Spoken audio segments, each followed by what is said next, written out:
The 8th of June was World Oceans Day, and so I decided to play a game of Spirit Island featuring Ocean's Hungry Grasp. And my favourite combination with Ocean's Hungry Grasp is the other water spirit in Spirit Island, Rivers, Surges and Sunlight. This is versus France at level 5. France has an additional loss condition in which if I cannot place a town, I lose the game, and there are only 14 towns total before setup. At level 5 there are 6 towns already placed on the board, so I only have 8 towns to play with before I lose the game. In addition, when France explores, they place 2 explorers, and when they build, all but 1 explorer in each land is replaced with a town. So there's a lot of towns that could get placed very quickly. Because I'm playing with Ocean's Hungry Grasp, any board which Ocean has presence on means that its ocean on that board can be treated as if it is a coastal wetland, but any piece moved into that land is drowned. So what I'm going to be looking to do is use River, Surges and Sunlight and their massive flooding ability, along with Wash Away, to push the invaders into the ocean and drown them. What I'm going to be looking to do with Ocean's Hungry Grasp is try and drown the explorers with Call of the Deeps before they can establish themselves in a land, and that will prevent the builds. So in turn 1 I am looking at a few different threats that I have on the board, in particular the mountains, as this is the first land type that will be ravaged in turn 2. Because there is a mountain next to the coast in the left hand board, board A, Flash Floods can be used to kill a town, as it does an additional damage to coastal lands. So Flash Floods is a good card in that situation. I also like to use River's Bounty on turn 1 to try and gain some more Dahan on the board and gain some additional energy for River. You see that I've placed 2 presents from both spirits, and I've taken from both the energy track and the card plays track in both cases, as I find that this helps to balance their card plays and energy, although Ocean's energy tends to come from drowning as opposed to the presence track, but the addition of elements is very useful for triggering pound ships to splinters in particular. So for Ocean, I've played Tidal Boon and Call of the Deeps. That gives me an additional town push, which could enable me to drown another town, or just move a town away from a place where it is dangerous. Secondly, I'm playing Call of the Deeps to allow me to gather 2 explorers into the ocean and drown them, which I'm going to do there, which clears out that mountain so it's no longer a threat in the following turn.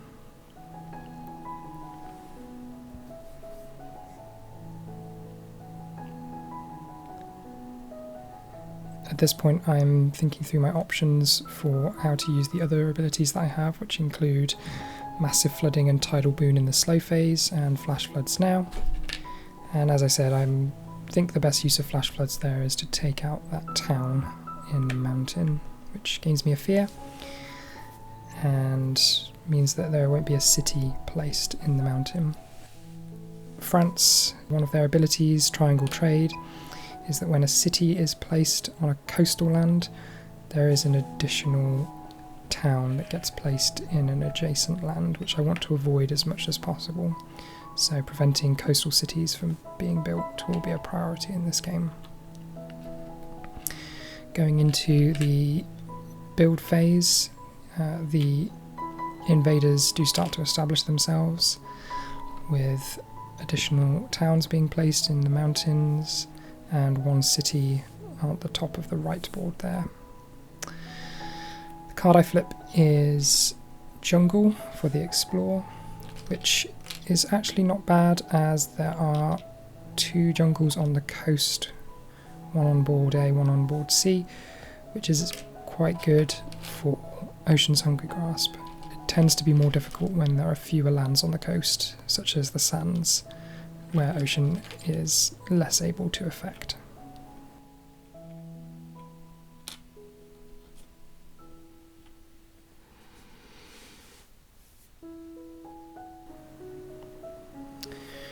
River's Bounty there is being used to gather Dahan into the mountain, as there are 3 invaders in there with a total health of 5. I want to make sure I have enough Dahan in there to be able to destroy all of the invaders. So by gathering Dahan into that mountain, I'm able to place a 3rd one using the card and gain an energy as well. Massive Flooding is able to push the town that was built in the mountain into the ocean, and it is drowned. Tidal Boon is less useful here than in many situations, as unfortunately River doesn't have a coastal presence, which means it's unable to push a town into the ocean. It only works on lands that the spirit has presence in, as it is a spirit targeting power rather than a land targeting power.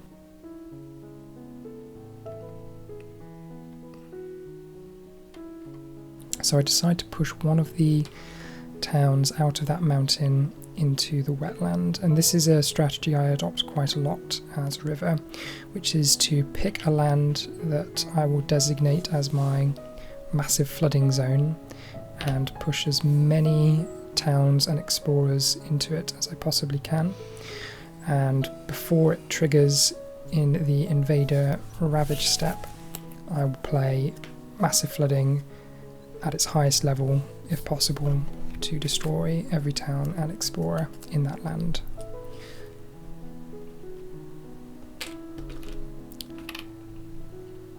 As we go into time passes, I'm able to exchange the invaders that Ocean drowned for 2 energy, as every 2 health's worth of invaders can transform it into 1 energy.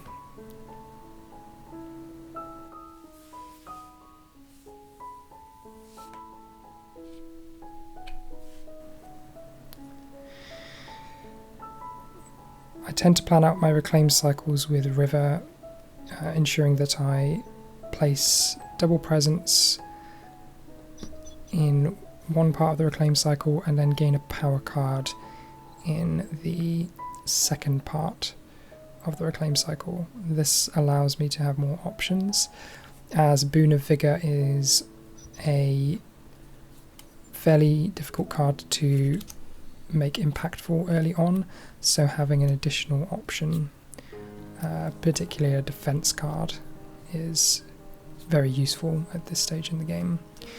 As you can see there, I pull probably one of the best cards I could have got as River, which is Elusive Ambushes, and I'm going to pick that up as it has exactly the right elements I need for massive flooding, and it also has Defend 4 wherever there are Dahan. River has pretty good Dahan mobility using River's Bounty, and so I'm going to be able to use those 2 cards in combination to position the Dahan and then defend them to kill the invaders. Ocean's second turn is quite tricky, as it's very difficult to get to 3 card plays as Ocean. I do want to ensure that I push my presence out so I can have more of an effect on the board, but first I need to choose a power card before I decide where I place the presence. There's 2 pretty good options here, which is Cycles of Time and Tide and Entrancing Apparitions. Entrancing Apparitions effectively works as a duplicate of Call of the Deeps, as it can gather 2 explorers into a land that doesn't have explorers, and obviously oceans can never have invaders as they're immediately drowned. So I'm going to choose Entrancing Apparitions as France places a lot of explorers very quickly, and I can use them to prevent the invaders from ever being able to build towns on the coast. As I've managed to clear out both coastal mountains, I don't have a need to play Grasping Tide, so I'm going to be thinking about how to use Entrancing Apparitions and Swallow the Land Dwellers for maximum effect.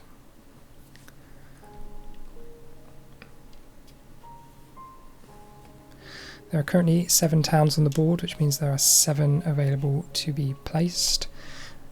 With jungle building in the current position, I would have another 2 towns placed in land number 3 on the left-hand board.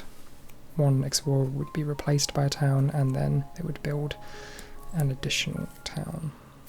I obviously want to prevent this, which is where Entrancing Apparitions is extremely useful, and Swallow the Land Dwellers will be able to drown the invaders on the right-hand board. Unfortunately, this is at slow speed, so I won't be able to prevent the city from being built there.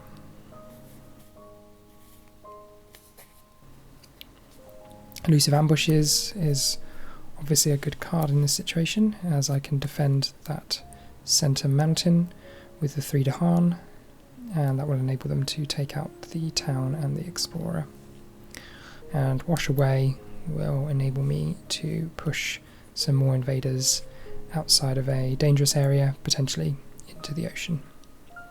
And I have the right elements to trigger the first level of massive flooding as well.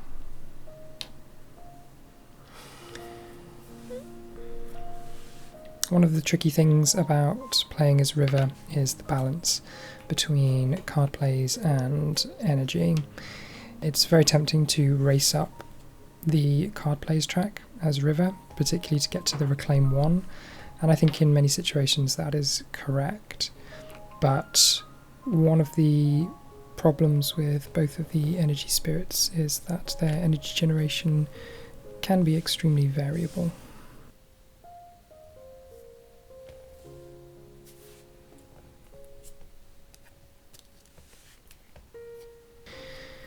The event card that I pull is Interesting Discoveries, which affects sacred sites, and as a river has 3 sacred sites, 1 in each of the 3 wetlands, I have to choose one of the 2 on the left-hand board, and I'm forced to pick the single wetland with presence in on the right-hand board, and move an explorer into that land and add an additional explorer.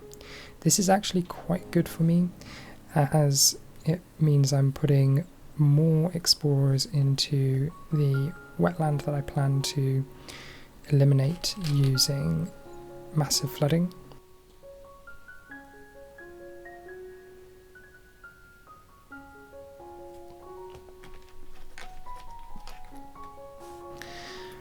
Placing Disease is a pretty good ability here, as it will enable me to prevent the city from being built in the wetland once that card comes up, and so all of the invaders can be destroyed with massive flooding, which only does 2 damage per invader, so can't take out cities.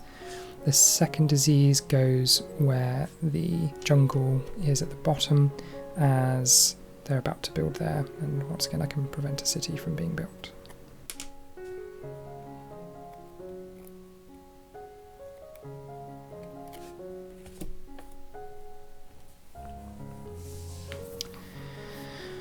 As we go into the Ravage step, the Dahan fight back and take out one of the towns.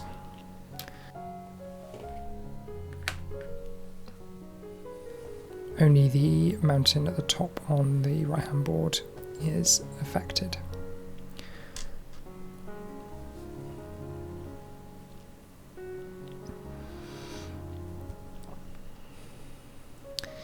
In the build stage, I'm able to ignore the jungle at the top left.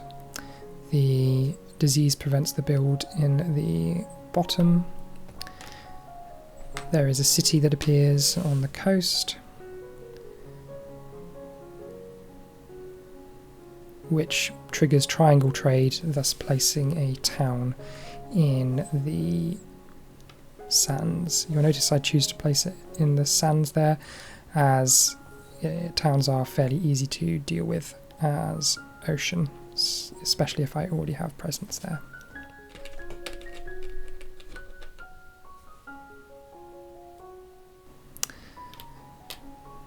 The jungle then builds 2 new towns due to France's additional town placement rule.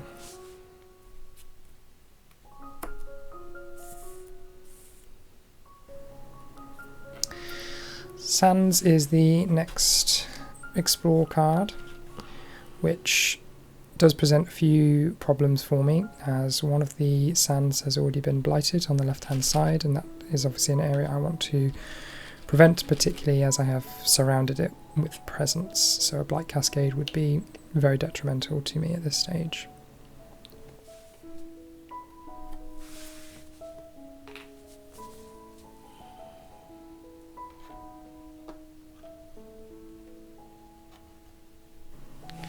So one of the land dwellers there is being used to drown the explorer and town in the sands, and the reason for that is that it also drowns a Dahan if there are any in that land, and I would like to avoid that if at all possible. So I'm choosing to use it there, and then use Ocean Breaks the Shore to drown the town in the jungle. There are now 4 damages worth of invaders in that jungle, which means that Grasping Tide is in a good place to defend that land.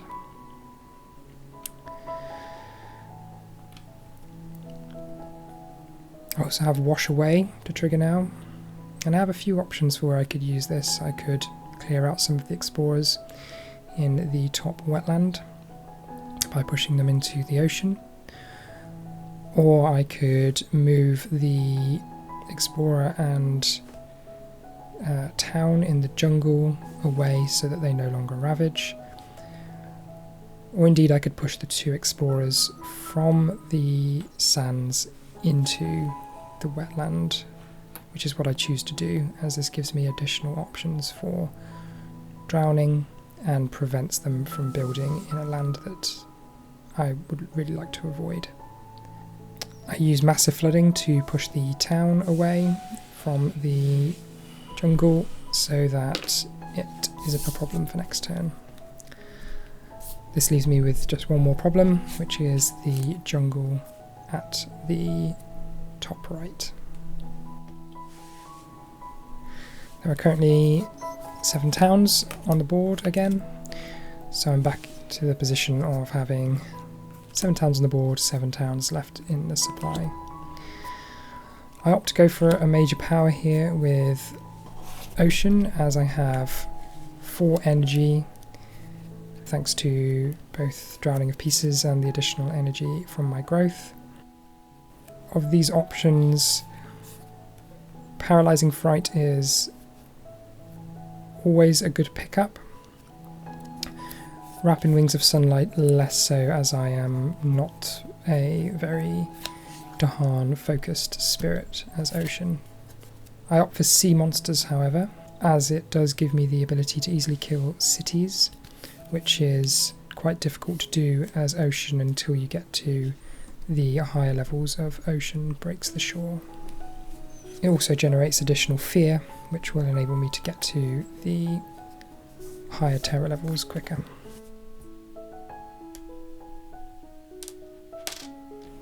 I have to pull back 1 presence from each board into the ocean. Luckily I still have some presence on each of the boards, so I can still affect the land surrounding me.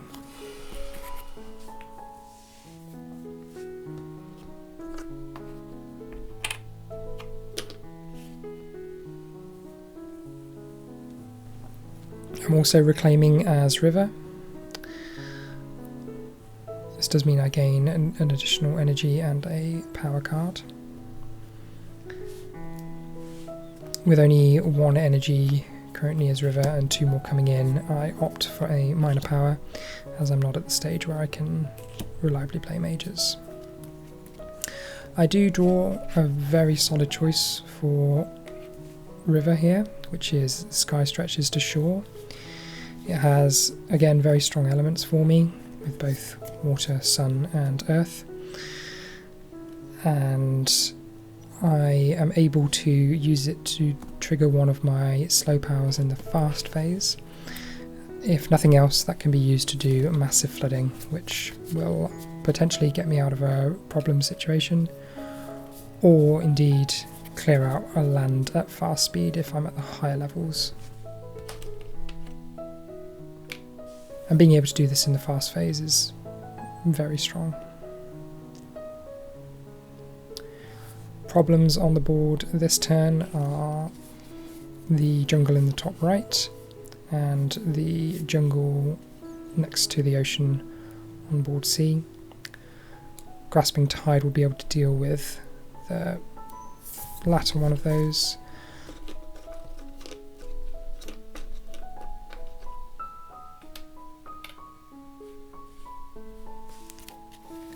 I don't have many options for dealing with the jungle at the top right, as river is too far and it's an inland land, which is very difficult for ocean to affect. As you can see, I'm thinking a long time about which cards to play here for river. Sky Stretches to Shore does increase the number of permutations as to how you can deal with threats on the board, as you can now consider all of your powers to be either fast or slow, but only one per round. You can see that I opt for Wash Away, as it does give me additional ability to prevent builds in the sands, which I would like to avoid. Now that I have enough energy, thanks to the growth option that I picked, I'm able to do sea monsters and Grasping Tide, which is really good in this situation, as I can clear out the city in the sands.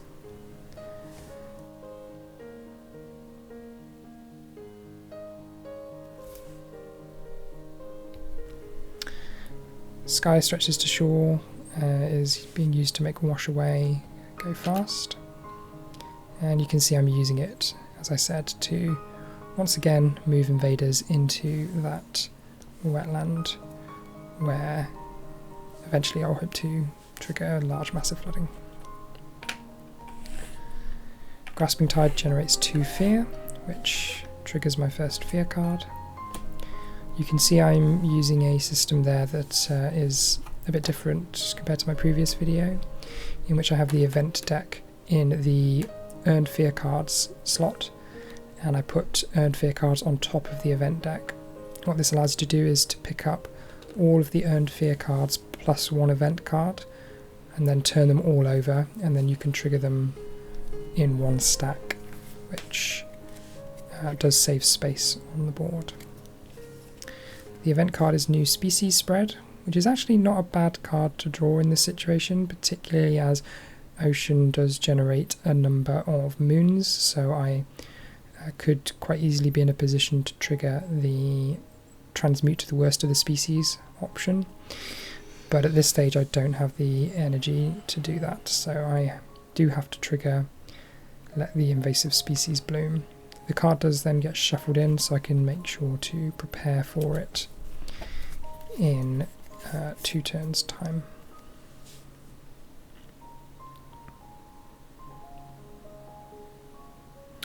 You can see I am thinking about whether or not I do want to discard cards for this, but if I were to do so, I would be pushed into a position of having to reclaim again next turn as Ocean, which I would really want to avoid, as the more you reclaim as Ocean, the less able you are to affect the lands due to Ocean's extremely low range on their abilities.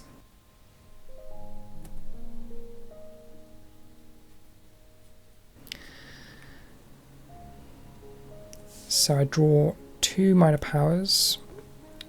The first is a slow, which means no negative effect, and the second for the right hand board is a fast, so I have to add a blight to a land with a town or a city.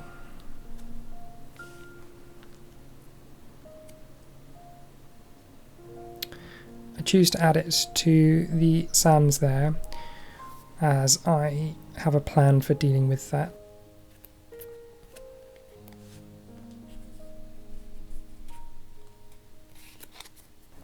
I did forget to trigger the 2 bottom abilities of the new species spread card, but I will remember to go back and do it shortly. Dahan attack allows me to remove 1 explorer from a land that has Dahan in.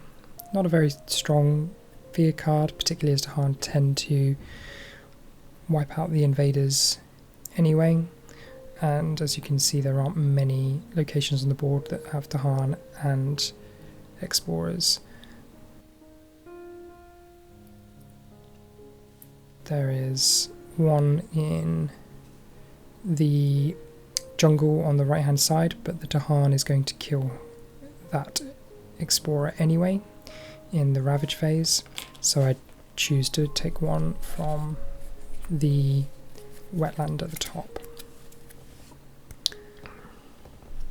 The reason I choose to take it from the wetland at the top is because even though I do plan to destroy all of the invaders there, it is possible that if I were to be in a situation of having to build twice in that land, the number of towns that could get placed could cause me to lose the game due to France's additional loss condition.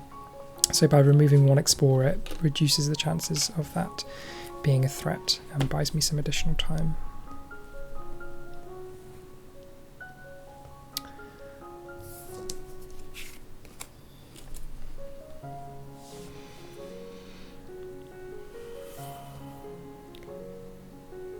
So once again I'm left with just the 1 jungle as a problem in this coming ravage phase. Each other jungle land has been resolved.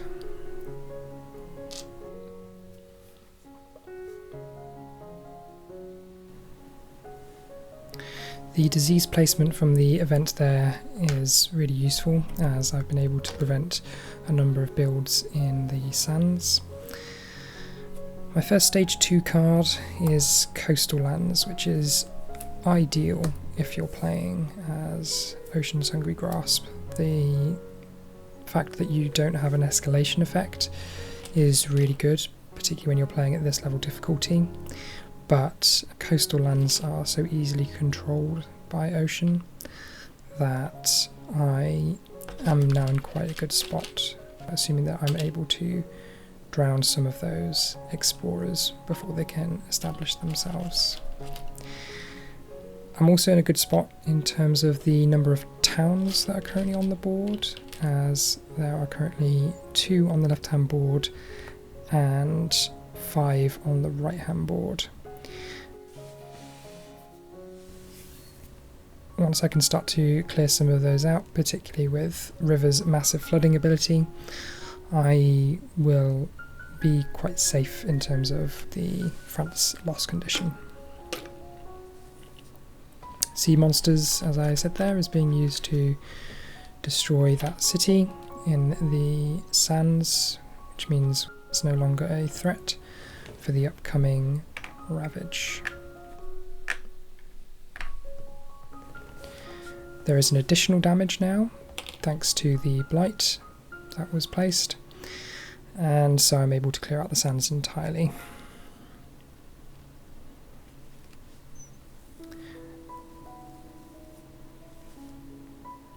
I'm still at only the first level for massive flooding, so I opt to drown one of the explorers in the jungle, thus preventing another town from being placed.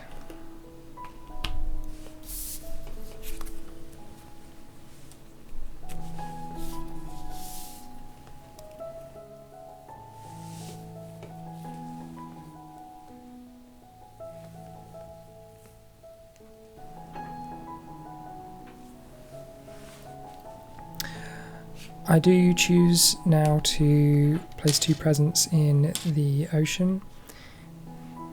Although it is tempting to go for the tide comes in option, it does mean that I would still be at 2 card plays, and I want to try and get to 3 card plays before my next reclaim cycle, as the reclaim growth option doesn't place any additional presents, thus locking me in at 2 card plays.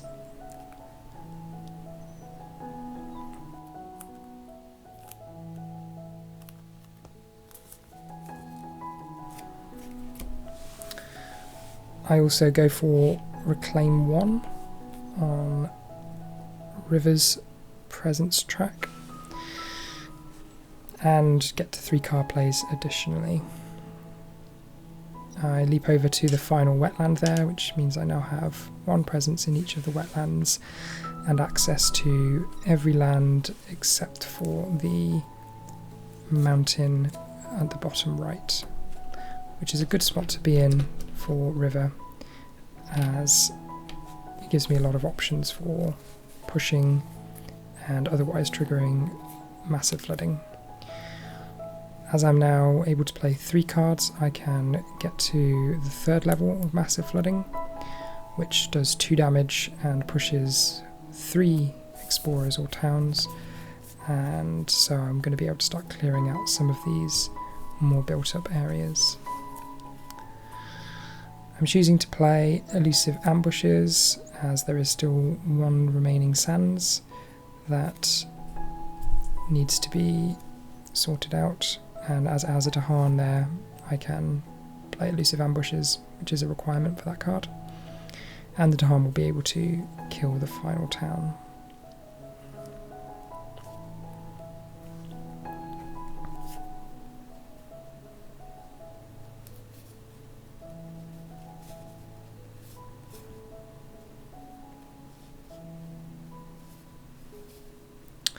I'm trying to decide there between which card I need to reclaim as my reclaim 1.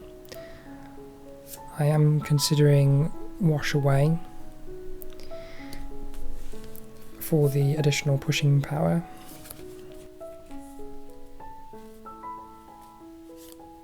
And I need to choose a final card to play from my hand.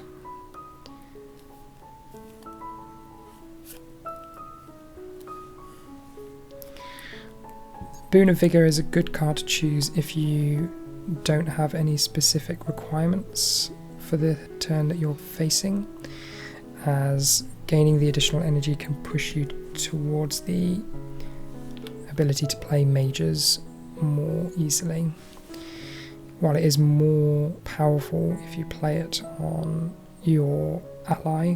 Occasionally River does need the additional energy generation, which you can see in this case I do, as I only have 2 energy coming in per turn.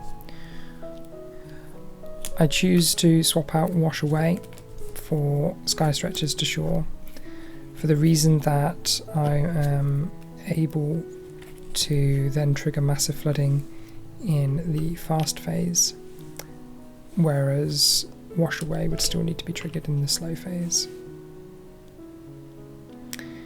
Call of the Deeps and Entrancing Apparitions are played by Ocean's Hungry Grasp, which will enable me to clear out both of the mountains that have 2 explorers in each.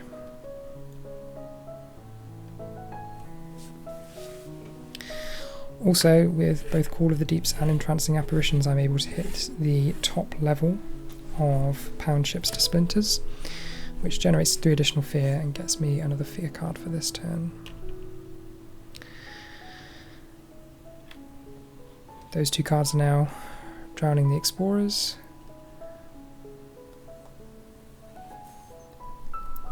And Sky Stretches to Shore enables me to use a slow power in the fast phase.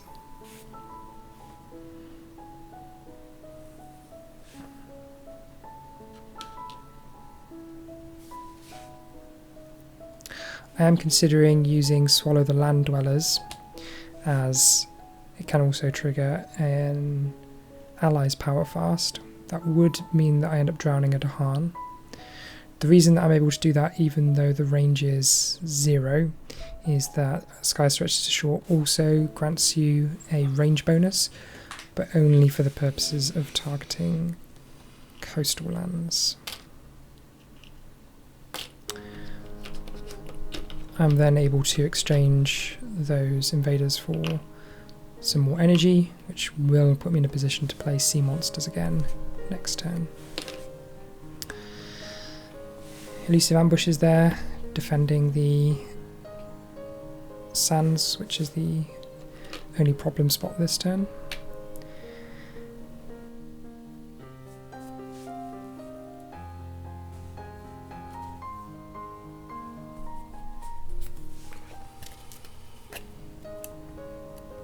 And we have the France event card, Slave Rebellion. One of the things about Slave Rebellion playing against France is that it does make cards that play Strife much stronger, as you can strategically place the Strife to be able to maximize the damage from the Rebellion part of this card, which triggers approximately turn 6.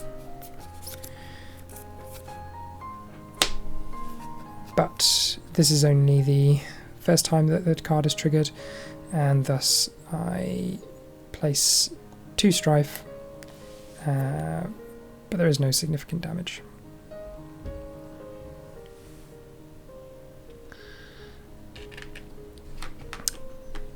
Urbanization is an unfortunate card to draw there, as I had been attempting to control the top wetland and prevent cities from being placed, but it does trigger a replace effect there, so I now have a city to deal with in that wetland.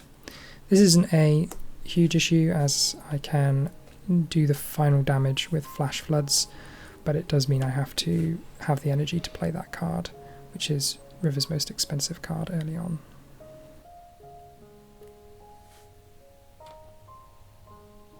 Flee the Pestilent Land is not a hugely impactful event card, as the areas that have disease in are mostly ones that I am controlling anyway.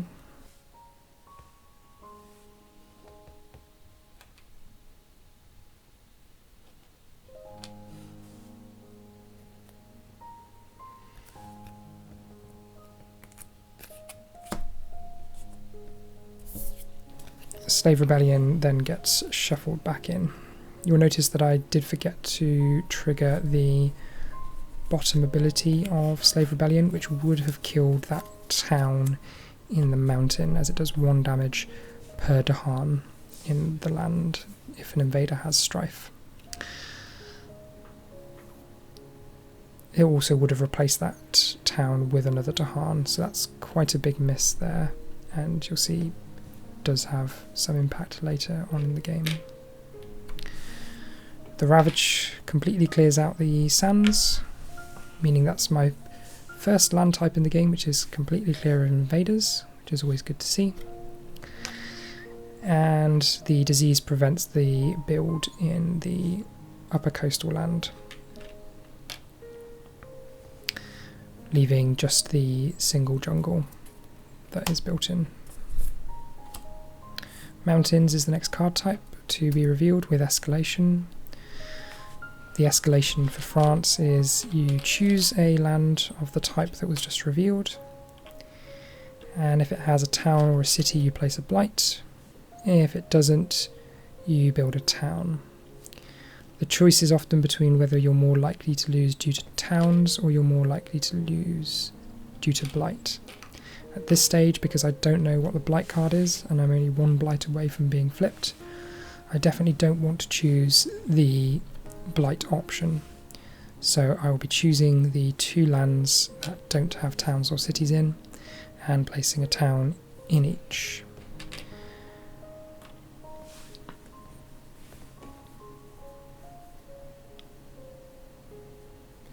This does once again put me back up to 7 towns, which is something of a theme of this game. It does mean I'm not ever in danger of losing, but France can very quickly spiral out of control, particularly once you get to stages 2 and 3.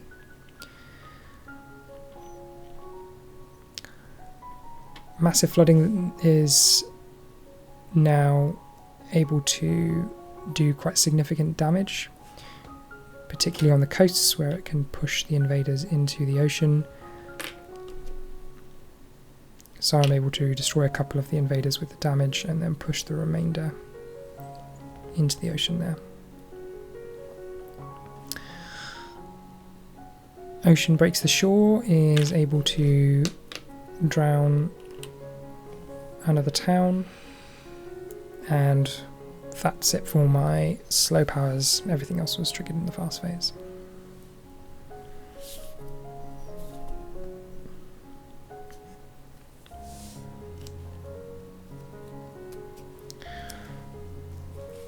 With one blight left on the island card, there's a lot of decisions that you have to make regarding when you allow the blight card to get flipped. If you have a choice between, say, defending a Dahan or advancing your board position but allowing the island to blight, you have to be very careful about how much blight gets placed on that flip, as the blight card that you reveal could be one that has very low numbers of blight remaining, and that can put you in a very difficult spot and you have to react quite quickly. So I'm choosing to delay the flip of the island card as long as I possibly can, particularly given that an event could trigger it to be caused without me being in a position to prevent it. Call to Trade is quite a good card to draw, as it effectively acts like a 100% defend, but the trade-off is they build instead. It does only work in lands that have Dahan, and generally the Dahan aren't going to be near to the ocean, but at range 2 it's a fairly easy card to trigger. It also has good elements for ocean with both earth and water.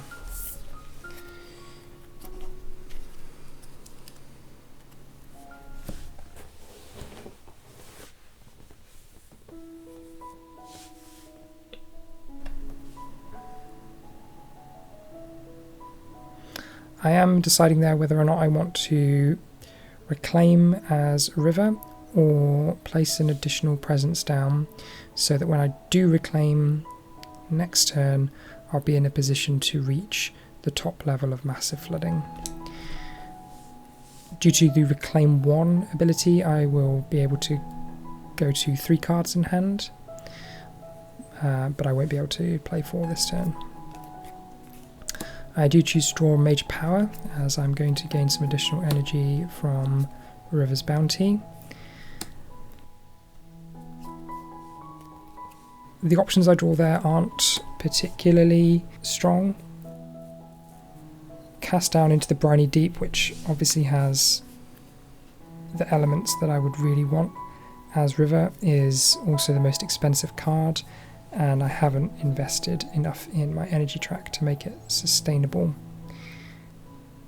That said, the other abilities don't seem impactful enough for me to improve my board position anyway, so I have to make a choice between playing a card that is less useful in the short term, or a card that I won't be able to play for a while but will be extremely impactful in the long term. And you can see I choose the latter and pick Cast Down into the Briny Deep, which, even if it is only triggered once, that's usually enough to put you in a winning position.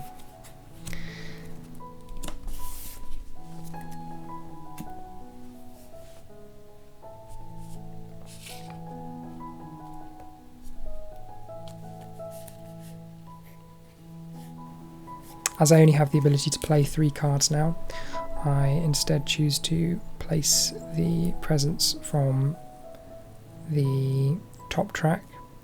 I think this is probably a mistake, as I should be thinking about next turn, and going from one presence on that track to 2 presents on that track doesn't actually increase my energy generation, so I feel like I should have gone for the 4 card plays.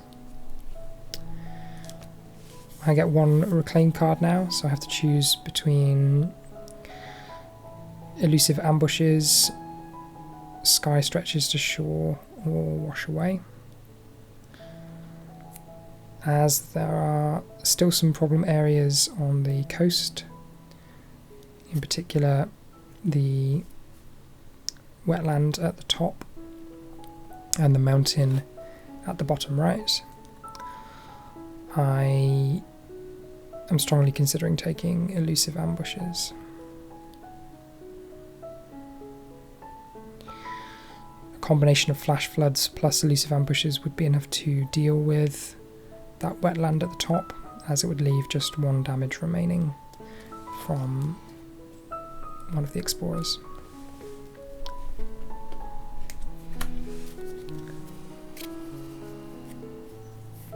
Now that I have 3 card plays as Ocean, I do want to consider if it's possible to do Ocean Breaks the Shore, but unfortunately as I've had to gather my presence into the ocean as part of my reclaim, I'm not in a position to drown any cities this turn, as the range of that ability is 0.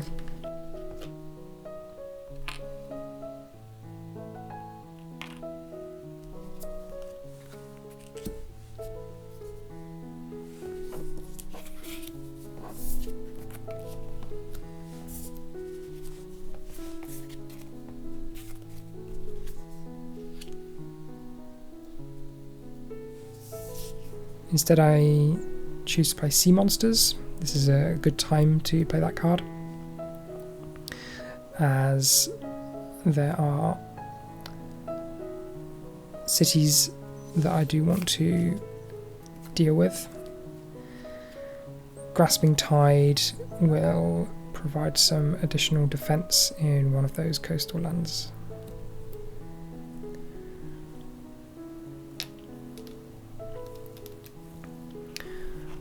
One of the things I want to be doing as River now is using River's Bounty and Boon of Vigour to build up my energy generation so that I can trigger Cast Down into the Briny Deep. The earlier that I can trigger that, the better, as it is usually enough fear to push you to another fear card, potentially another terror level, and the faster I can get to terror level 2 the better, as the fear card effects become significantly stronger.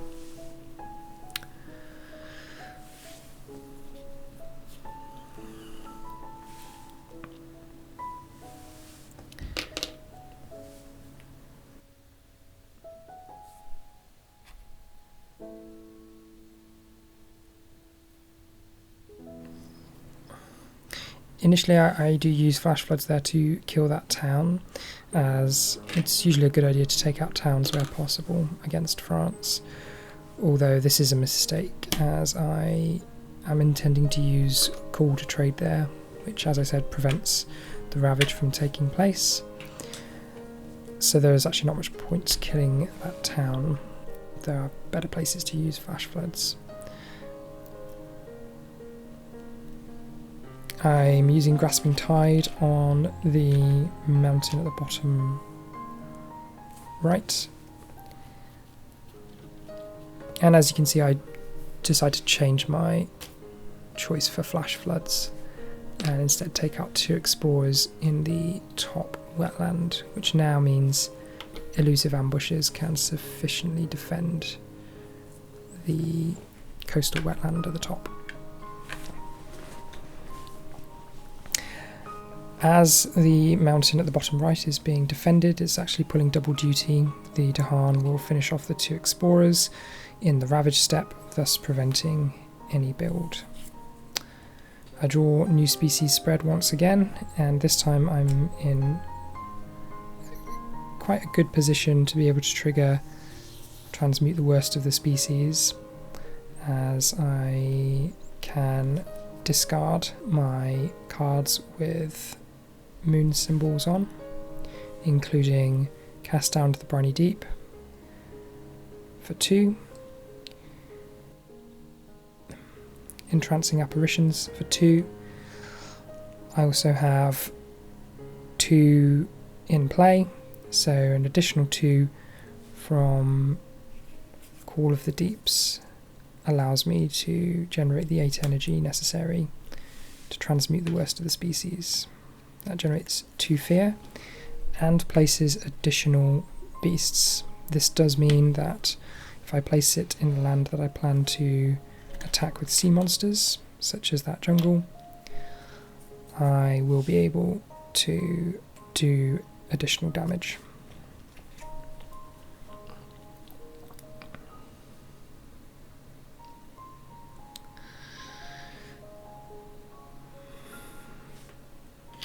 I add another disease, which kills a Dahan, unfortunately, but will prevent a build in that mountain and thus prevent another city from appearing. As I've now triggered the second part of new species spread, I discard the card, so it won't recur.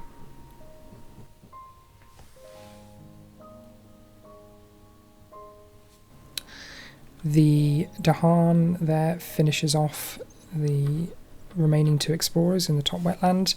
1 damage does go through, so I do tip the Dahan over just in case, but there is no additional damage coming in, so I don't need to worry too much about that Dahan there.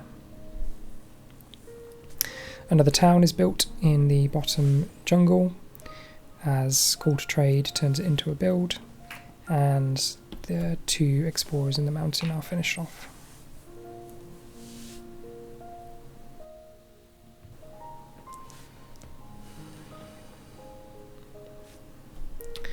Building in mountains now, there is another town placed in the mountain at the top, which is starting to become quite a dangerous area for me, as it is already blighted and it already has 8 damages worth of invaders there.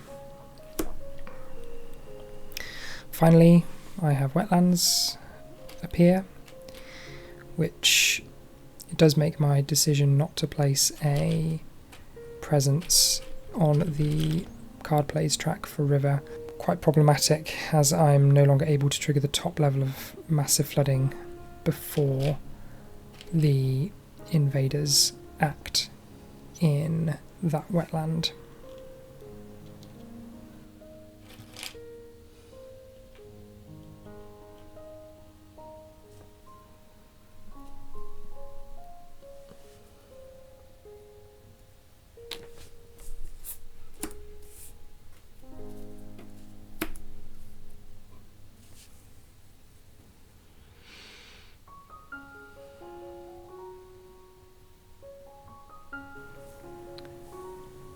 Once again I have to choose escalation,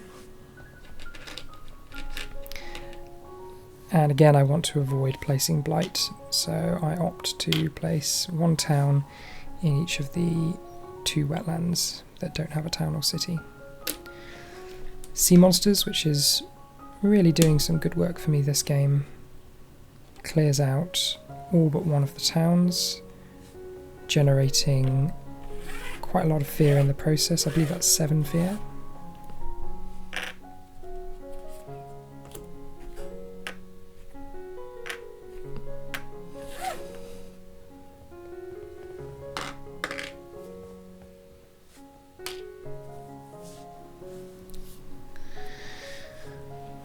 I'm also able to gather an additional Dahan using River's Bounty into that wetland and place a 3rd Dahan,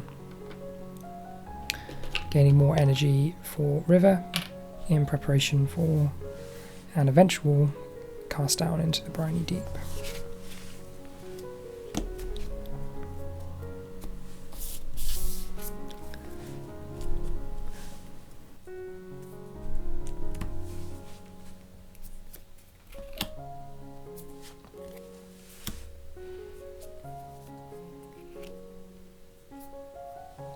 I think I make a mistake in this growth phase as I opt to go for the tide comes in option when it probably would have made the most sense to choose the reclaim option. The reason being is that while both gave me a power card, I am only able to play 2 cards this turn, Swallow the Land Dwellers plus the card I choose here, and I will have to take the reclaim option next turn anyway, thus pulling almost all of my presence back into the ocean. So it might have made more sense to reclaim all my cards and have more choice as to what I'm able to do this turn. But I do get Enticing Splendor, which is a solid card as ocean, for the reason that you always have presence in the ocean, and the ocean almost never has blight in it. As a result, I'm able to draw even more invaders, including towns, into the ocean and drown them.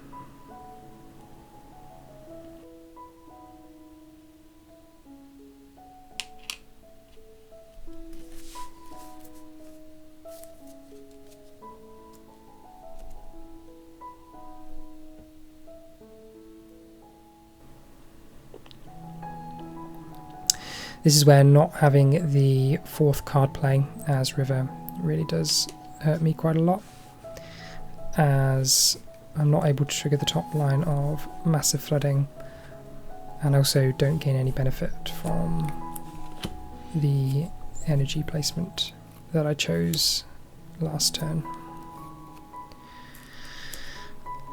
I draw some quite good cards for river here. I have 2 cards that have water on, Teeming Rivers and Twilight Fog Brings Madness. I do opt for Teeming Rivers here, but I think this probably wasn't the right game for it, with the reason that I am about to place an additional blight into the mountain at the top right, and Teeming Rivers can only remove blight if it is the only one in that land, and there are no other lands on the board which Teeming Rivers can affect to remove blight.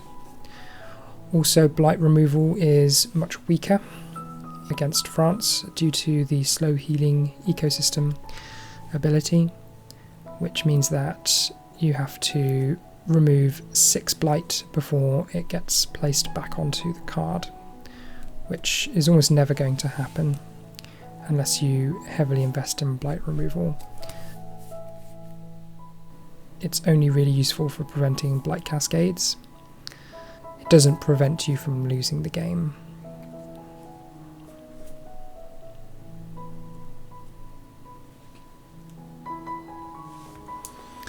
Boon of Vigor there is giving me an energy to river.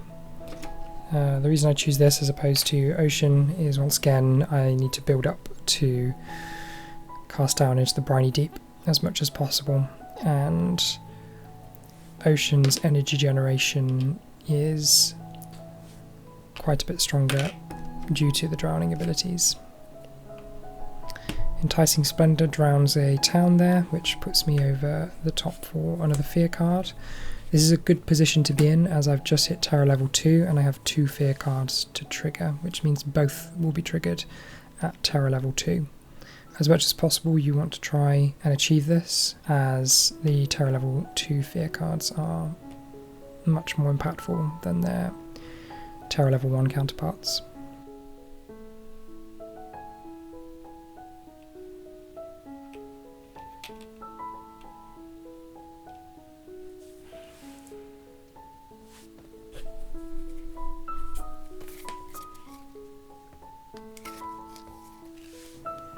The event card is Fortification, which I do play incorrectly here. I missed that it triggers after the invader cards have advanced, which means I chose instead to immediately build in the sands, which, as you can see, aren't affected as there are no explorers in the sands. So I effectively ignored the top half, but this was a mistake and it should have been triggered after the cards had moved along.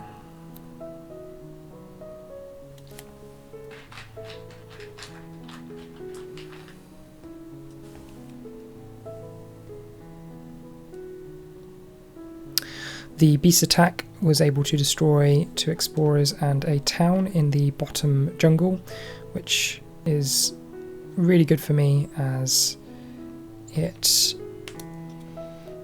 is another land that I no longer have to worry about, although it now does not give me a target for Swallow the Land Dwellers, which is a bit annoying for Ocean's energy generation.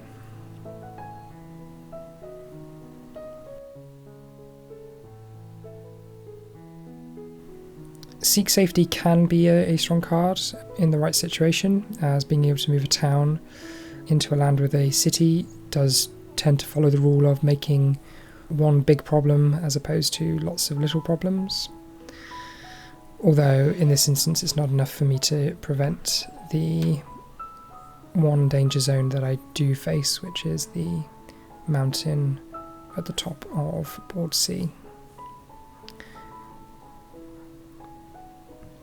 I do choose to gather even more towns into the wetland, however, as it will enable me to destroy a lot of those invaders with massive flooding.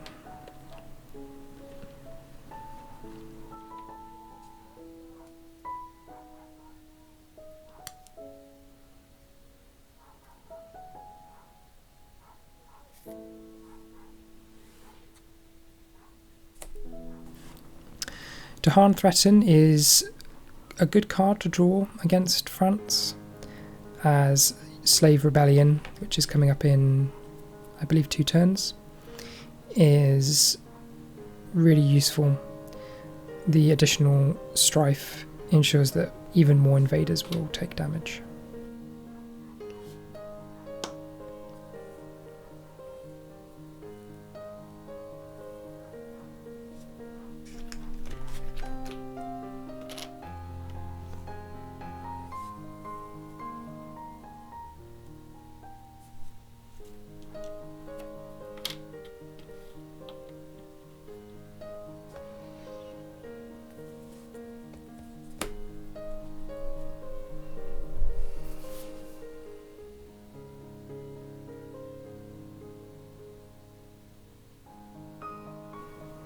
The Mountain Ravage now destroys the invaders in the centre mountain there.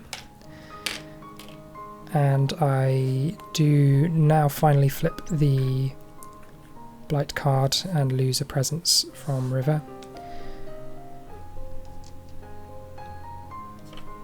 I also have a Blight Cascade, which will go into the sands as it prevents another Blight Cascade and also losing additional presence.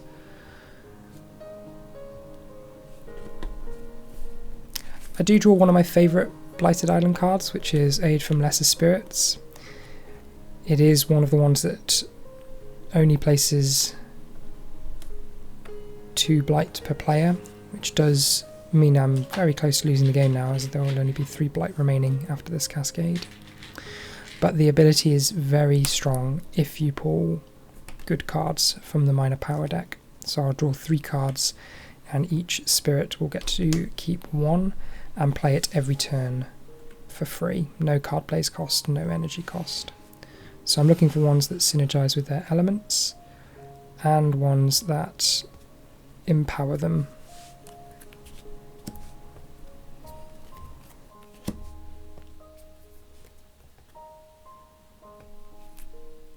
I have some good options here, although Reaching Grasp is particularly good for Ocean's Hungry Grasp, as it gives me additional range on my abilities, so that even if I'm in the ocean, I'm still able to affect the coast with powers such as Ocean Breaks the Shore and Swallow the Land Dwellers. I have a choice between Prowling Panthers and Rights of the Land's Rejection. For River, I opt for Rites of the Land's Rejection, as the ability is strong if you have large numbers of sacred sites, as you can quite easily choose a location with Dahan and prevent builds there, as France tends to place a significant number of towns with each of its builds. By preventing that from taking place, I am able to prevent more towns from coming down. The second half of the card, if I choose instead, I can push Dahan. That is also very useful as river, particularly in synergy with elusive ambushes.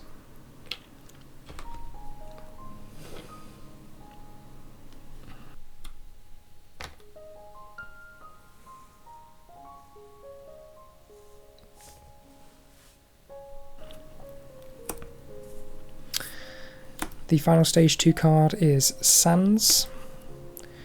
So my pristine sands are once again covered in French people.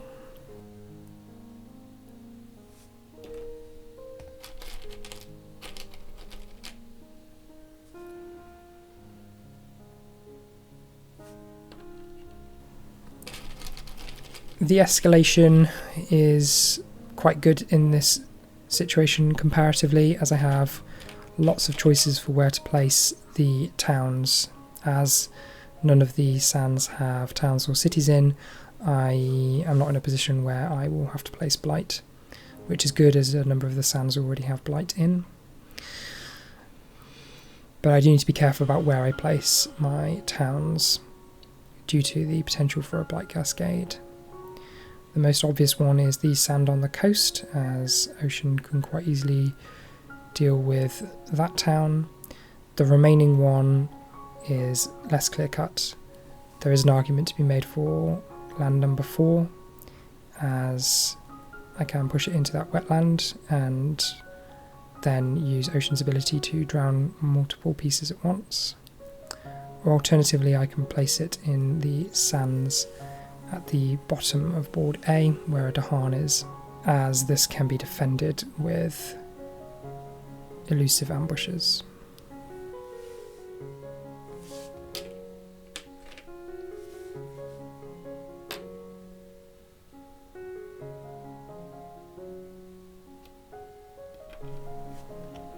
As you can see, I do opt for the latter option there.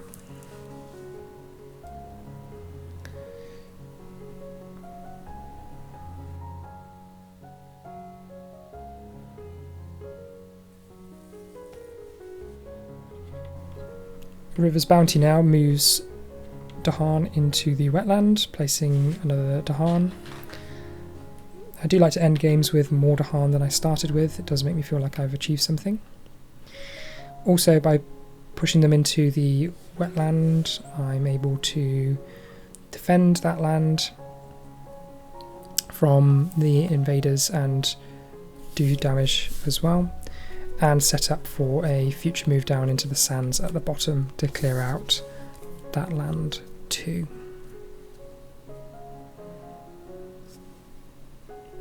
Unfortunately, Ocean isn't in a position to do any drowning this turn, as I actually haven't played Reaching Grasp or Rites of the Land's Rejection at this point. I can only begin to play them from this turn, so I did not have the range to be able to trigger any of my drowning abilities. I am now finally able to reach 4 card plays on River and also 3 energy generation, which is really going to help me build up to cast down into the Briny Deep now.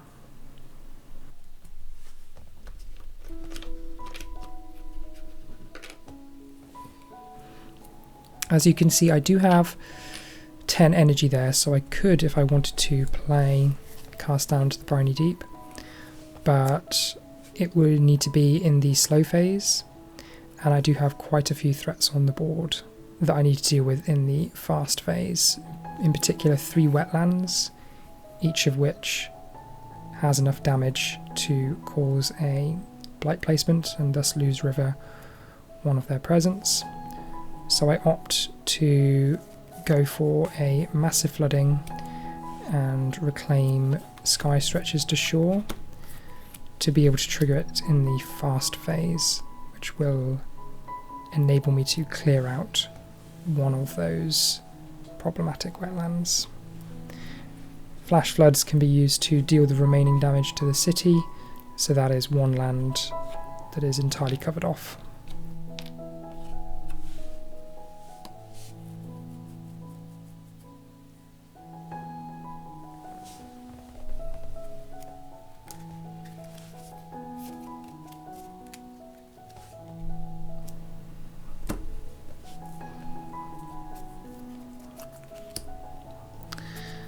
Now that I'm reclaiming as ocean, I still don't have enough energy generation to take an additional major power, and I am still quite happy to play sea monsters whenever I draw it. There's plenty of beasts on the coast, so lots of options there for dealing damage and generating fear with sea monsters. So I'm going to keep taking minor powers and hope to draw ones that synergize either with Ocean Breaks the Shore, or that grant me access to abilities I don't yet have, which includes Song of Sanctity as a blight removal card.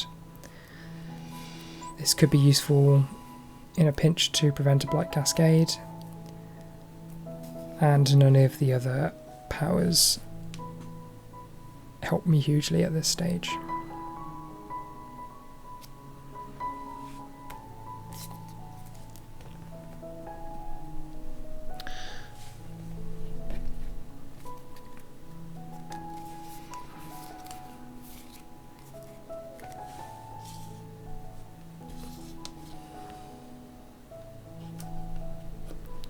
Taking the reclaim option does mean that my presence retreats into the ocean, although at this stage that is not a negative, as the reaching grasp ability allows me to pretend as though I was on the coasts anyway. Movement abilities are quite strong here. Enticing Splendor, for instance, can drown one of the towns. The town in the top left, for instance, to sort out that wetland. And I can move the explorers around to prevent additional builds using Entrancing Apparitions and Call of the Deeps. Unfortunately, without any earth, I'm unable to trigger Ocean Breaks the Shore, although it's just as useful to prevent a build of a city as it is to drown one. You can see that I'm really thinking there about where best to use Sky Stretches to Shore in combination with Massive Flooding. Although I think the choice has got to be the wetland at the top. I'm able to destroy all of the towns and explorers.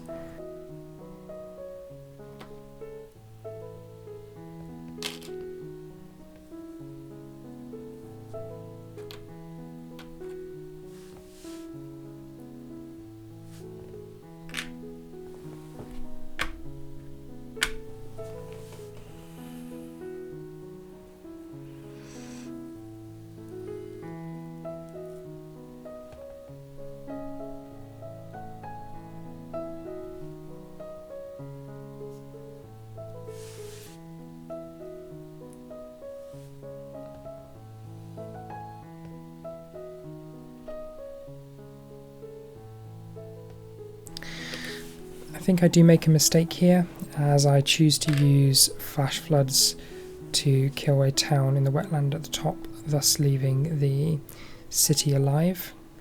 I think I just missed that that was a choice I had, and it does put me in a difficult spot, as I now have a city that is doing ravage damage enough to destroy my presence and place a blight.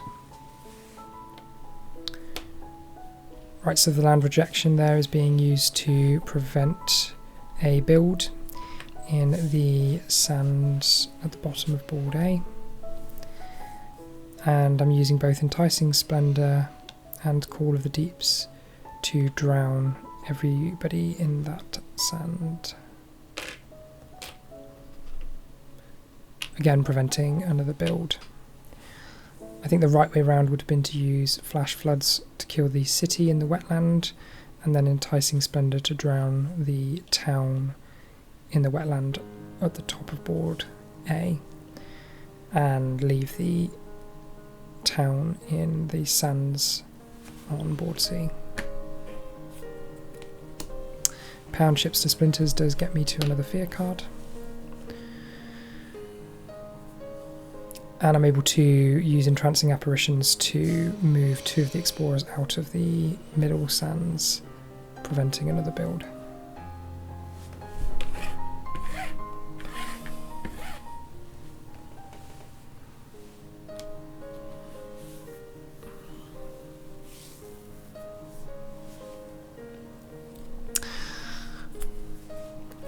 I do get quite lucky here, as the card that I pull is Sacred Sites Under Threat, which allows me to do damage in each location that I have a Sacred Site and invaders, and it costs 3 energy per land.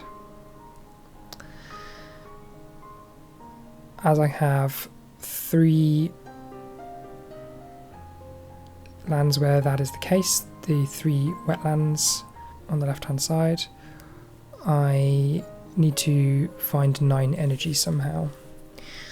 I already have 2 in play from Rights of the Land's Rejection and Elusive Ambushes, but I can choose to forget Elusive Ambushes from play, and it will generate 4 energy instead of the 1 for having the fire in play. Thus I would be at 5, and I would only need to spend 4 more energy from my remaining reserves to trigger Guard Them for Yourself for well or ill. This would be enough to destroy the city in the wetland there, and also kill one of the towns in wetland number 5 on the left hand side. So I do opt to forget Elusive Ambushes. The defense is still triggered as the card has already been played, but I do lose access to the elements.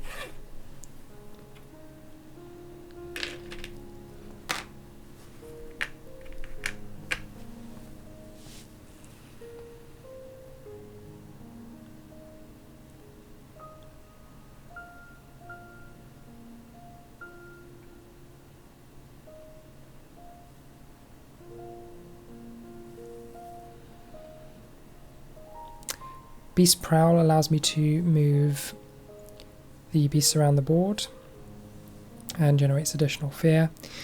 This is quite good for me, as I'm able to start stacking beasts in one land and trigger a big sea monsters for lots of fear, potentially lots of damage.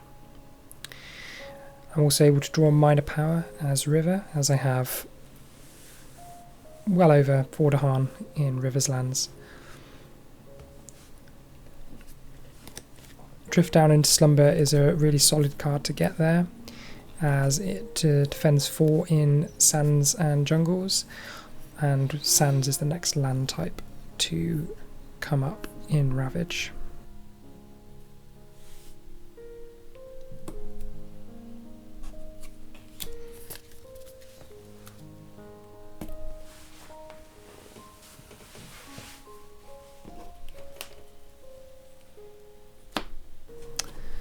The fear card is Scapegoats, which is quite a variable card. Sometimes it's extremely strong, other times it barely helps you. It's quite middling in this case. It does mean that I am no longer at threat of being ravaged in any of my wetlands, which I suppose is the most I could have hoped for from a fear card.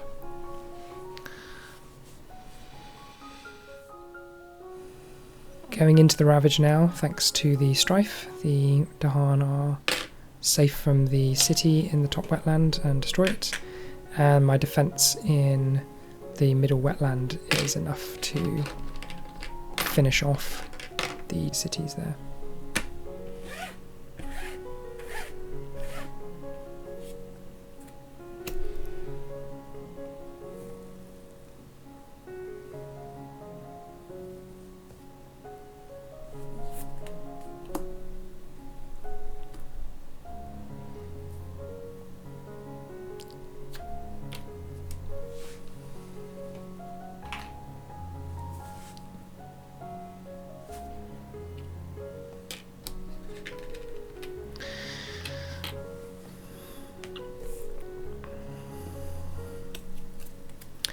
Drawing jungle and sands there is quite annoying, as it does mean I have sands 2 times in a row, and jungles are one of the areas that I have neglected somewhat, although I am quite lucky insofar as the only city in jungles does have a Strife on it.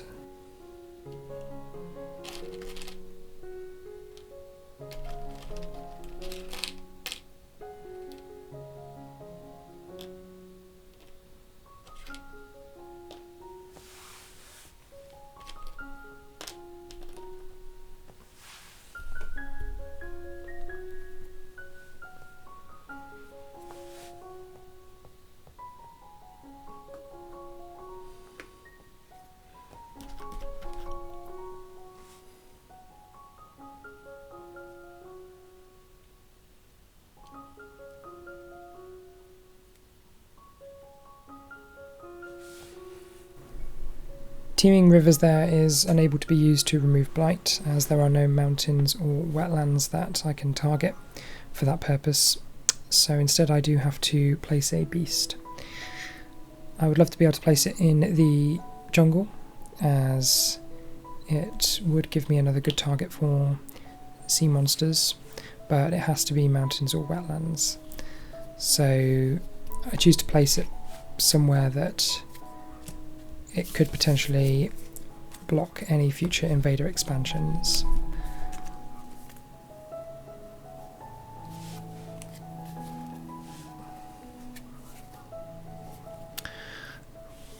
Unfortunately, due to the energy that I spent to trigger Sacred Sites under threat to do additional damage, I'm no longer in a position to be able to easily trigger Cast Down to the Briny Deep or Sea Monsters.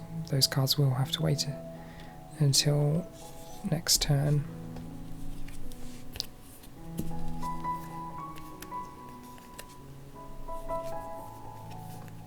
Unless I choose to take the Reclaim option, in which case I gain sufficient energy as Ocean to be able to play Sea Monsters, but I can only play 0 cost cards in addition, as I will have 5 energy exactly. None of the cards there that I draw are particularly strong in the current situation.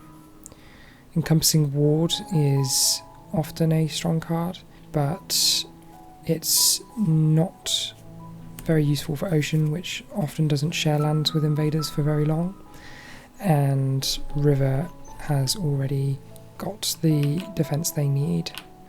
So I opt for Growth through Sacrifice, as it's generically a very strong card. I'm choosing to Reclaim as River to gain access to my powerful cards again, and Similarly, I don't draw any particularly useful cards for this stage in the game. Quicken the Earth struggles can be used in certain situations to generate some strong defense, and does have some synergies with massive flooding, although now that I've just cleared out the wetlands there aren't many locations that it is useful to trigger.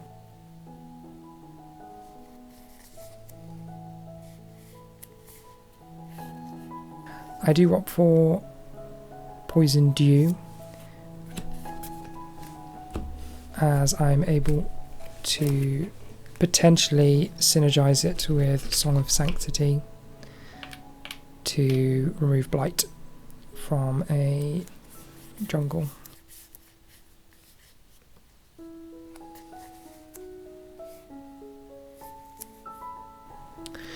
Drift Down into Slumber is obviously a very useful card in this situation, as sands are the next to Ravage, and each of these sands on the board is currently posing a threat.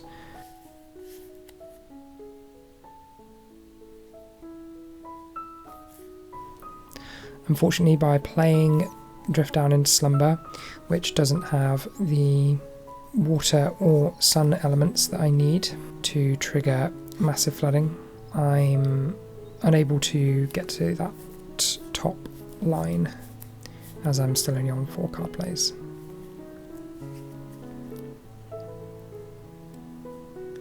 In the end, I did opt not to play Drift Down into Slumber, as my sense is building up for a cast down into the briny deep next turn will prove to be stronger.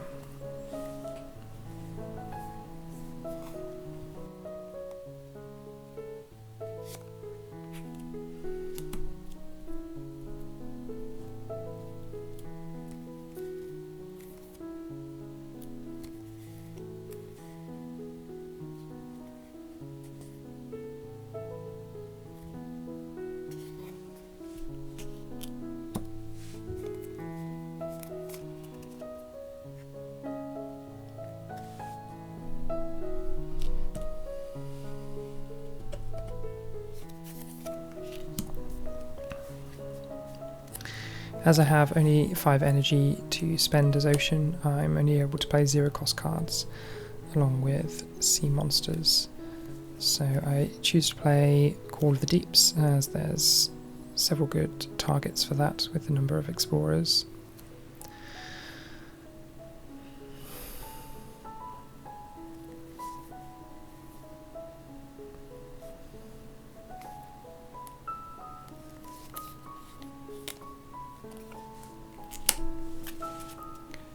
I do opt to play Entrancing Apparitions, although I actually am unable to pay for its energy cost, which I will realise before I get to triggering it and replace it with a card that I can afford.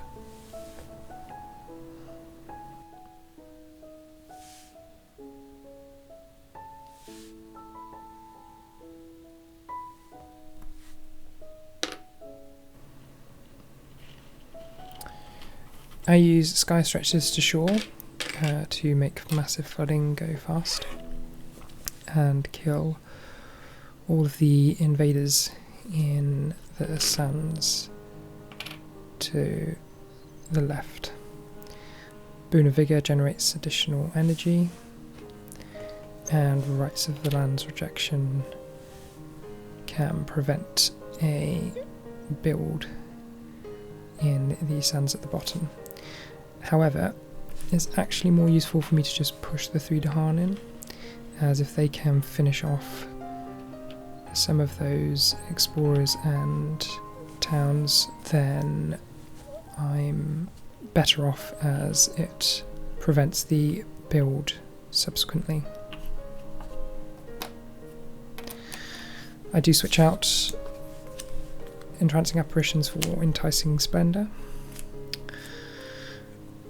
which does a similar job in allowing me to drown explorers, although in drowning only one it's less useful.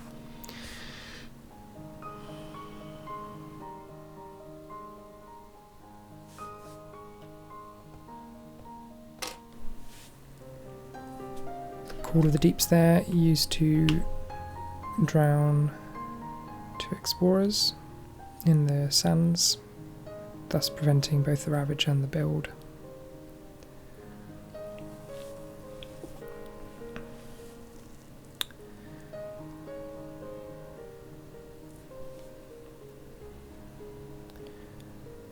And I choose to use Enticing Splendour for the reason that, as there are 5 explorers in that land, they will build a total of 5 new towns, and I will be able to kill all but one of them with sea monsters.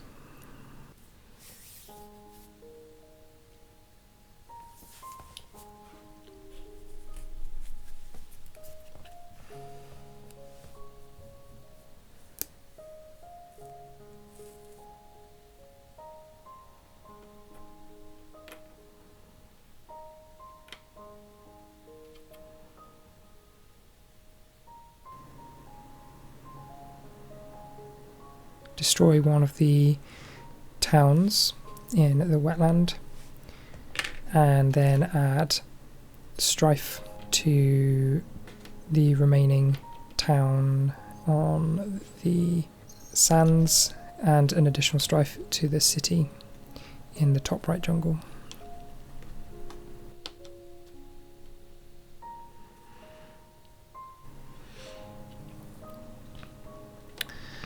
The bottom part of Slave Rebellion, Aid the Uprising, then finishes off the town and converts it into another Dahan.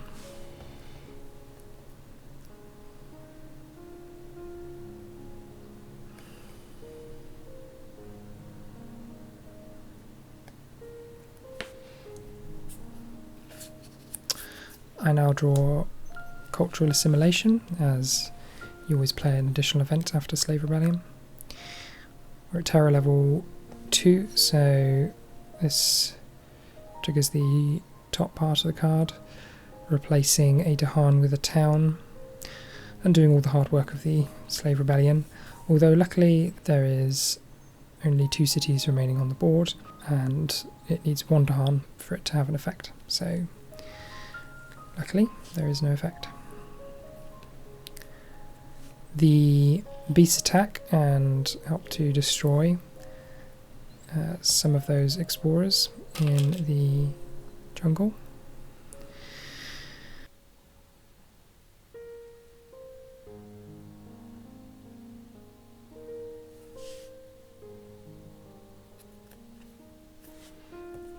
Tread carefully allows me to prevent a ravage in one of the lands of Dahan, which means that none of the sands ravage this turn.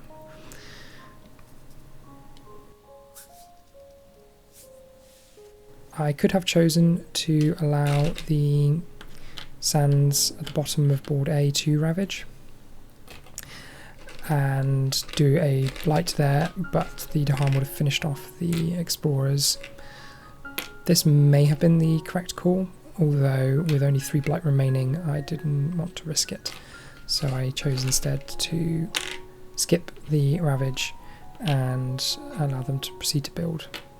This does mean that there are now only 3 towns remaining before I lose the game.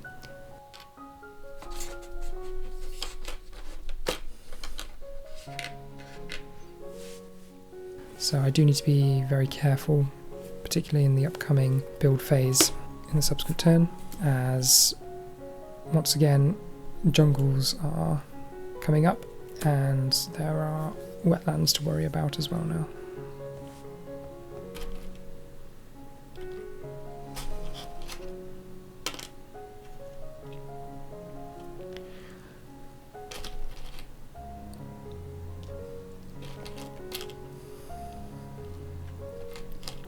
Luckily, Poison Dew is a very good card to have in this exact situation, as I'm able to destroy all of the explorers in one jungle or wetland, thus solving one issue.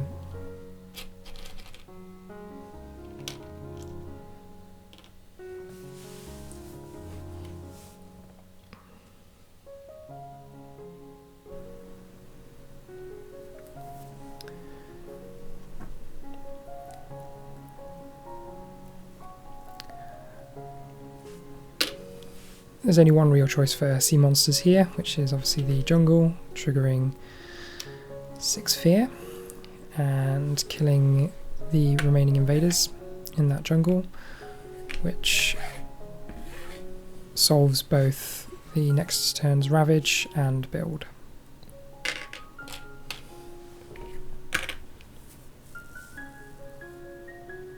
River's Bounty allows me to move some of those to harm from that sand into the wetland, giving me additional options for damage and defense.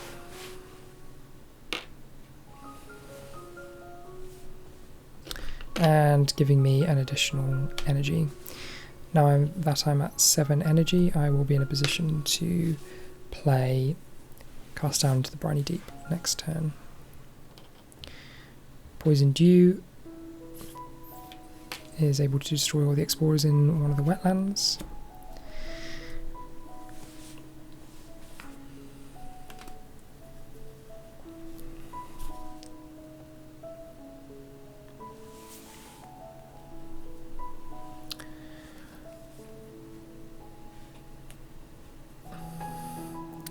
At this stage I feel like I have enough power cards to be getting on with as River, so I opt for the double presence placement.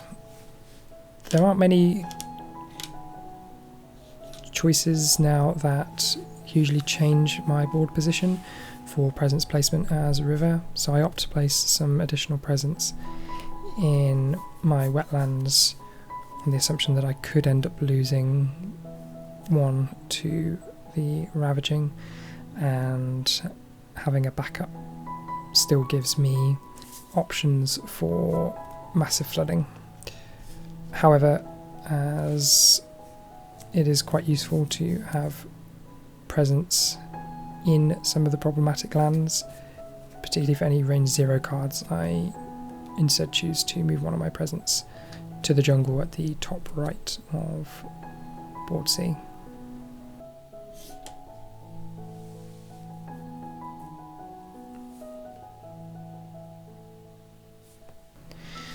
As Ocean, I'm placing my presence back into the board and drawing a minor power card. Should always remember to do this in the right order. It should be minor power card first, then push the presence out, as you can put the presence in a place that's most advantageous to you based on the power cards you draw. I do get a pretty solid card here in Dark Untangled Woods. As a defend 3 card, it will be sufficient to prevent the blight in the jungle at the top right, as the city has a strife on it, and I can do 3 defense to negate the remaining damage.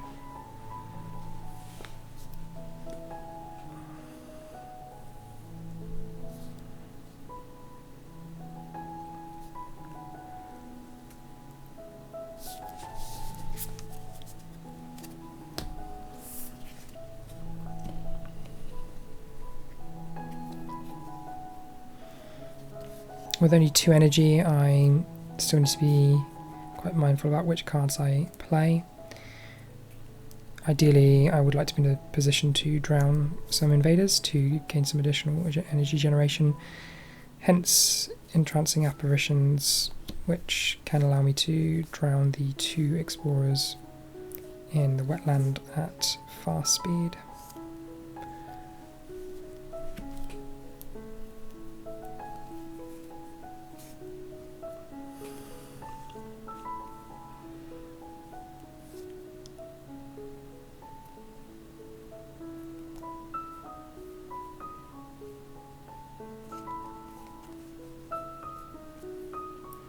I do opt to play Dark Entangled Woods for the defense. Call to Trade is it will allow me to prevent one of the ravages this turn, and there are a few that I do have to worry about. Growth through Sacrifice, as it's 0 cost and will help to remove a blight in one of the problem areas of the board. and swallow the land dwellers will allow me to drown an explorer that appears in the subsequent explore phase.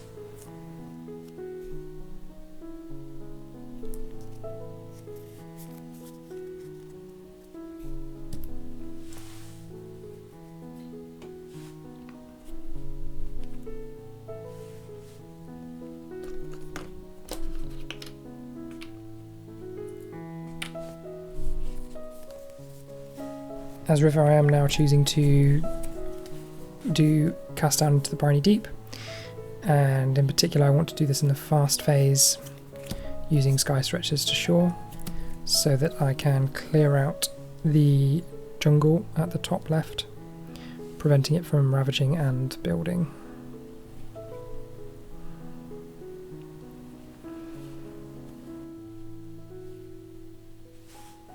This does leave me with a single energy remaining,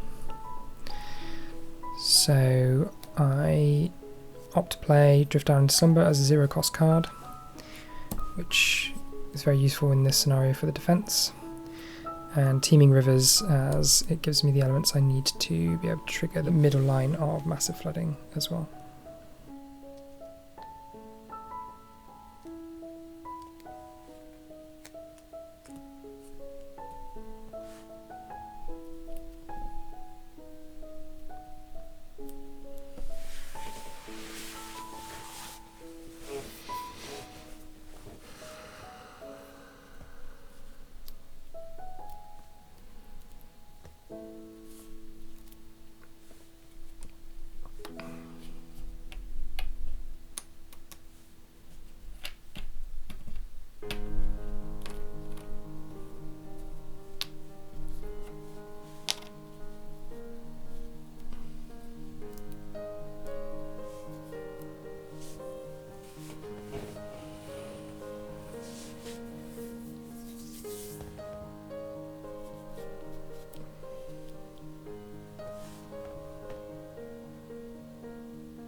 So Sky Stretchers to Shore makes Cast Down to the Briny Deep a faster power for this round. And it has to target a coastal land, which means I'm going to use it on the jungle in the top left, as it's currently the biggest problem area on the coast. And it destroys all of the invaders there.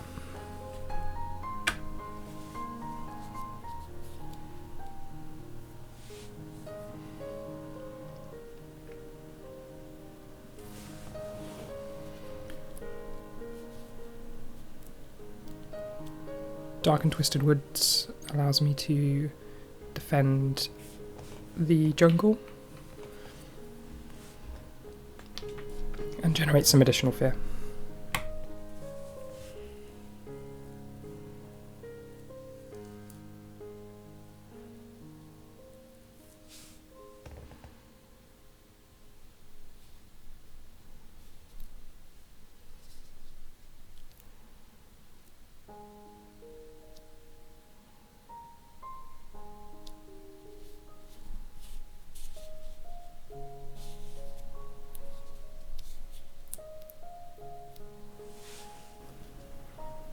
I'm using Growth Through Sacrifice there, in which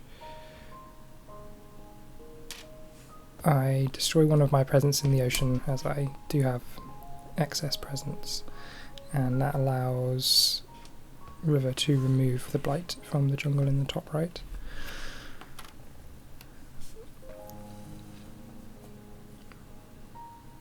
Then, using Pound Chips to Splinters, I'm able to generate enough fear to get another fear card. This does put me in a really good position, as I now have 3 fear cards that I have ready to trigger, and I've just reached terror level 3, which means that all 3 of them will occur at the highest level, and that usually makes them very powerful.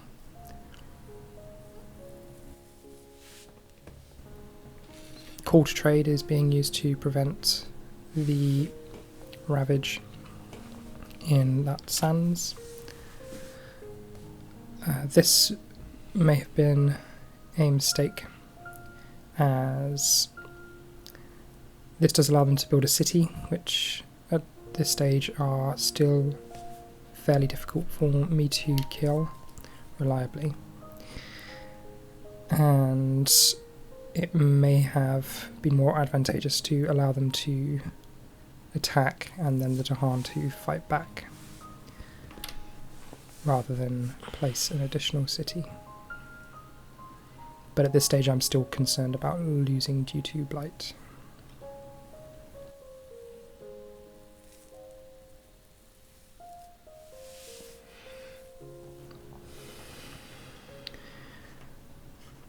Right, so the land's rejection will allow me to kill a city by moving Dahan into the jungle at the top right.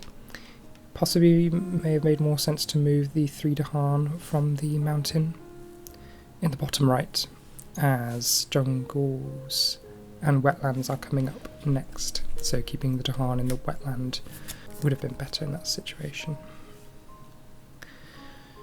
This is one of the reasons why you do need to have some blight in reserve for the event card, as Festering Blitz of Blight adds a blight with no opportunity to block it. And so I have only 2 blight remaining on the card now.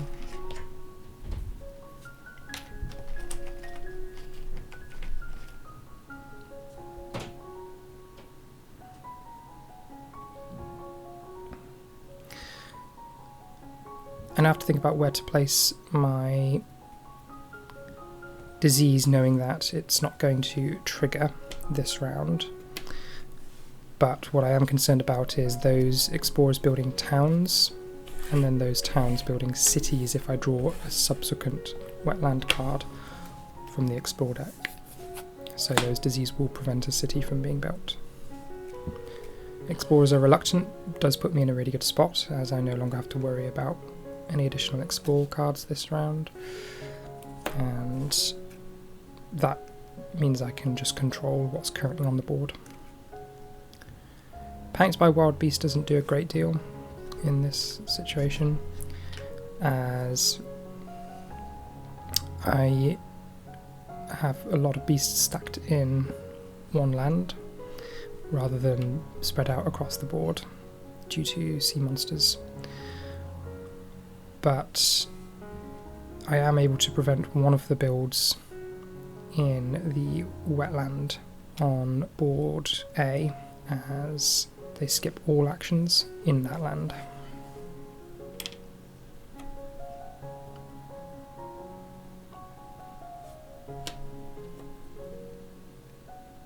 As you can see, I'm having trouble deciding where to put this strife, as there isn't anywhere in particular that it helps me this turn. I can't stop the blight from coming down in the jungle at the bottom of board A. So placing it somewhere that will immediately get removed doesn't really help me. So by placing it in the sands, I know that they're not going to ravage there.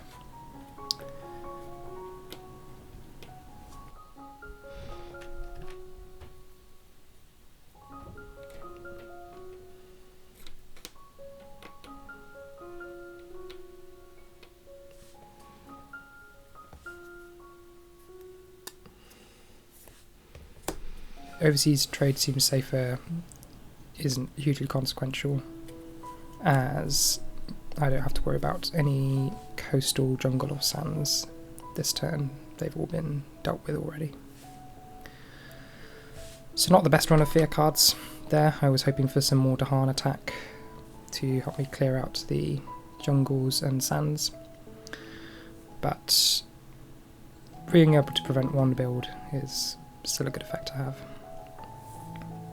One more blight comes down, putting me right on the precipice now, as a single event card could spell the end. But I'm now at terror level 3, so I just have to worry about trying to kill the remaining cities on the board as fast as I possibly can.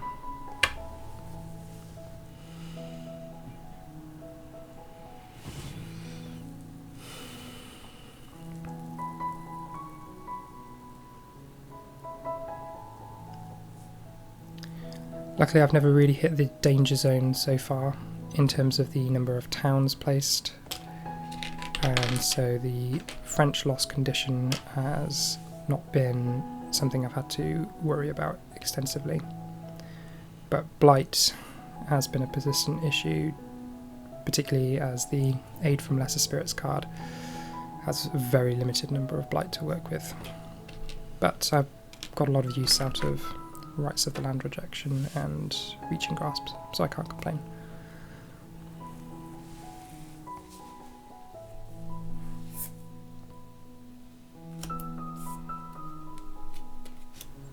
I draw a Mountain and Wetlands Explore card there, and I don't place any Explorers, due to the Explorers are reluctant to Fear card, which is probably one of the best Fear cards you can get at Terror level 3 and Explore stage 3, as it really buys you effectively a whole turn's worth of time.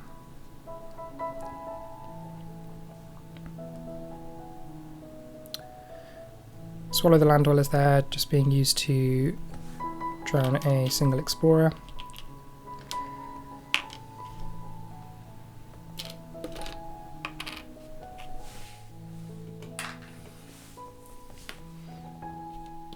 That is mostly useful for the energy gain that I get as a result of the drowning. It does kill a Dahan, although at this stage Dahan in that location isn't likely to be the difference between winning and losing the game.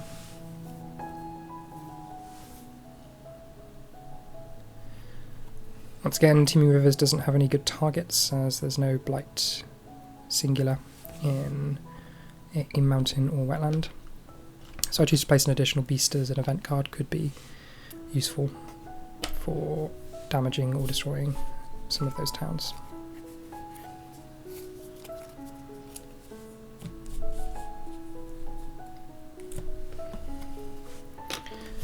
So round 10 is interesting here, as I have 3 cities on the board, one in the sands at the bottom, one in the jungle at the bottom of board A, and one in the mountain at the top of board C. So I opt to draw major powers as river, as I have 4 energy generations, so I could potentially play a low cost major power. Unfortunately I do draw 2 high cost ones and 2 medium cost ones, which aren't particularly useful. I opt for Tsunami, as it's fairly good elements for river, and at 6 cost I could potentially play it next turn. And as you can see, I choose to get rid of Teeming Rivers, as the blight situation isn't going to be improved by the use of that card anytime soon.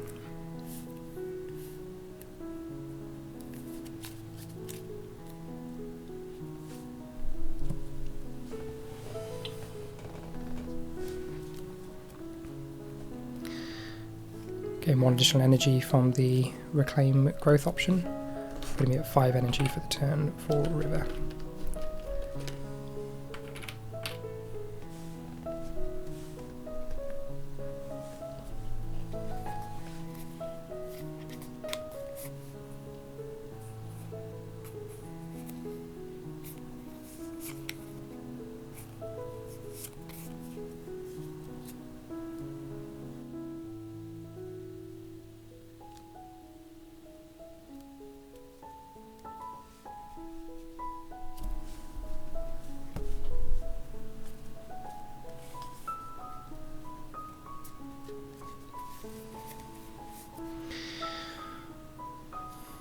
Once again, you can see I'm contemplating reclaiming as ocean.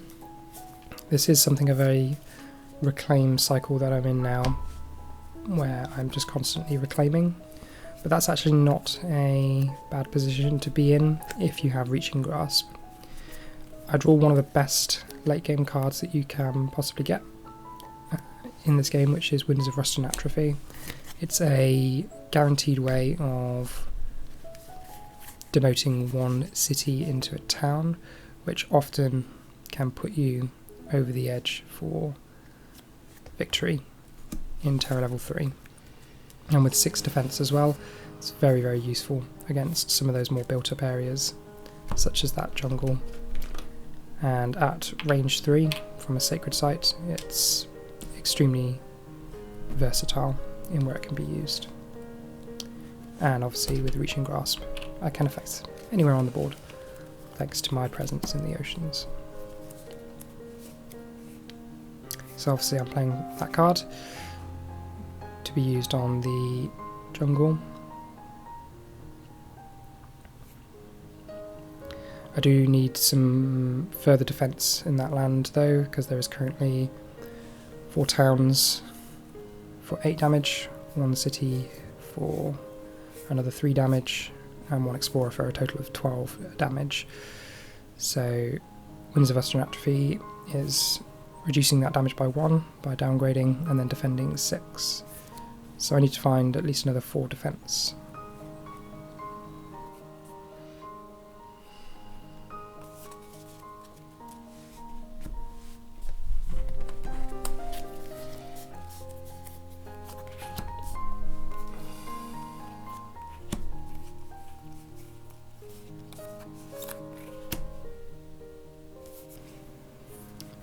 With River, I'm just looking to trigger a fast massive flooding, as that will allow me to clear out any one of the areas on the board. You can see I'm really thinking here, is there any way that I can destroy all 3 cities that in the fast phase? That would be ideal, as it would win me the game before the invaders have a chance to build, but due to the restrictions placed on Ocean in terms of where its powers can be used, even with Reach and Grasp I'm still mostly limited to Coastal. I am put in a position of having to wait until round 11 before I can win the game. So I want to put myself in the position of few to no cities being built in the build phase.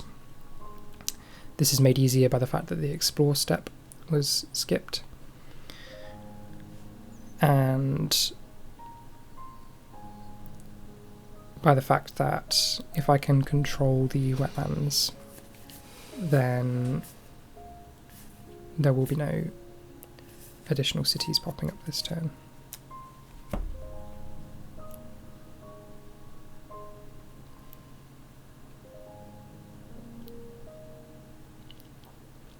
So I'm just doing some maths here to make sure I have cleared all of the areas that I need to worry about this turn. This does include the jungle at the top right, as there is 3 damage there, which would lose me the game.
It is interesting that I chose not to play a 4th card as Ocean here. It's possible that I forgot that I had unlocked the 4th card play.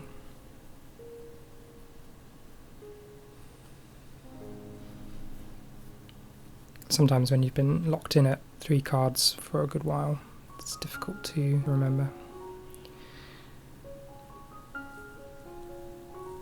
As you can see there, I do choose to make a switch in this river, going to drift down into slumber, as I do need the extra defense on the jungle at the top right.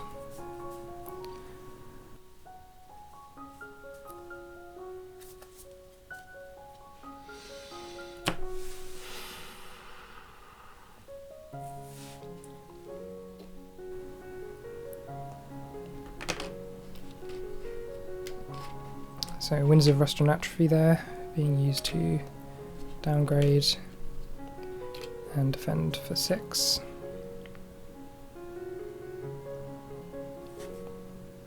And then using Rights to the Land's Rejection to move the Dahan in so that I can deal with some of those towns.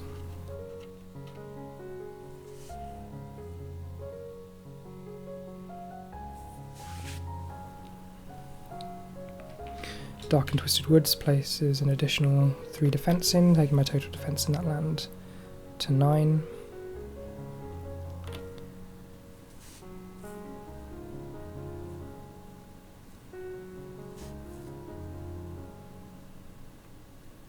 And Enticing Splendour I can use to move one of the towns away from that land. I choose to move it to the coast so that I can use flash floods to destroy it, and then use sky stretchers to shore massive flooding to deal with the wetland.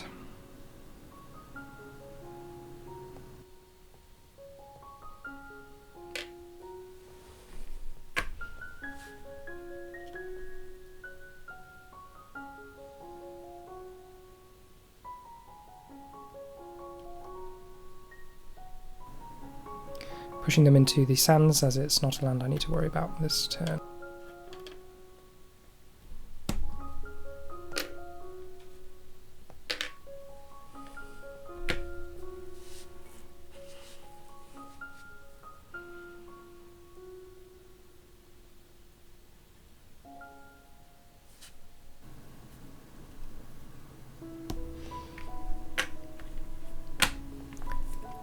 Pound ships to splinters is being used for some additional fear.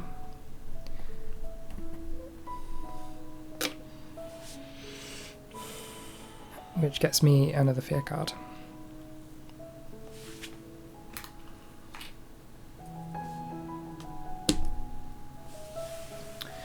Drift down into Sunbird defends the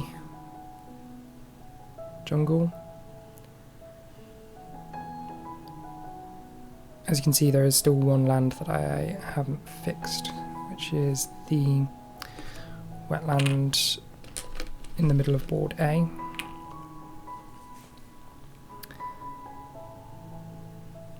This was a miss on my part.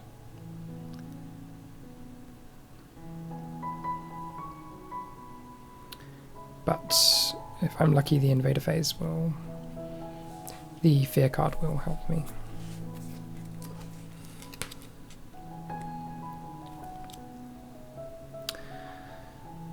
So missionaries arrive. I am in quite a good spot as I have a good number of yellows to work with.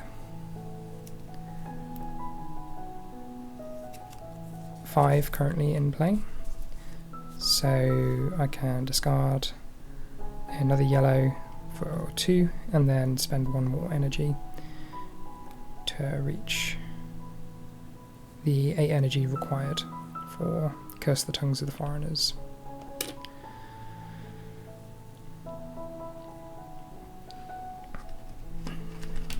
The city's doing additional damage this round, luckily doesn't have any impact, as there are no cities in jungles or wetlands. Fear of the Unseen is exactly what I needed of the fear card. as it does prevent me from losing the game, as I can now remove the explorers from the wetland in the middle of board A.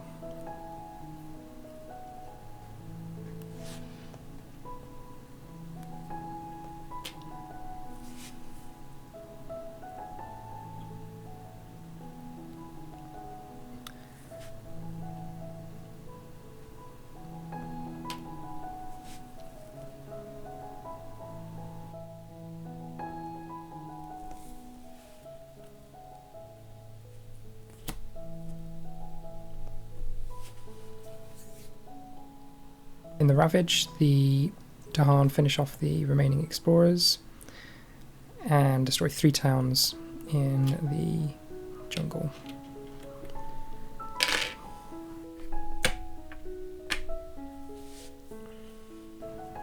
And then 1 more town, 1 more explorer in the jungle at the top right, which gets me another fear card for the final round, although I'm hoping to win before I reach the fear card step, as if I can win in the fast phase by destroying the remaining cities, that's the ideal situation to avoid any potential negative effects of the event card.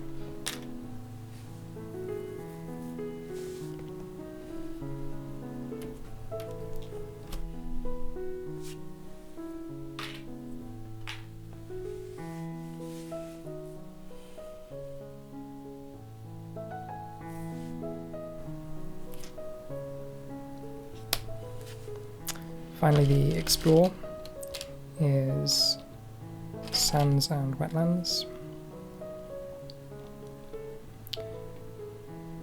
which I shouldn't have to worry about as I have plenty of ways now of destroying the remaining 2 cities on the board in the fast phase.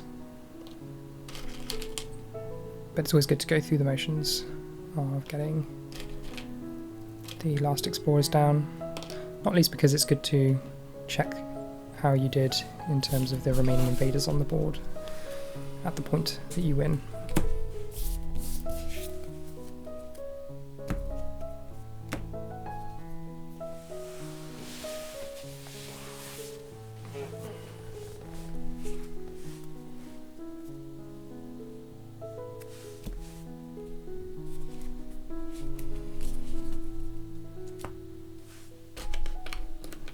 So round 11 now, and the best thing for me to do is just to reclaim, as having access to all of my cards does give me more ability to finish off these cities, as I do have the cards I need.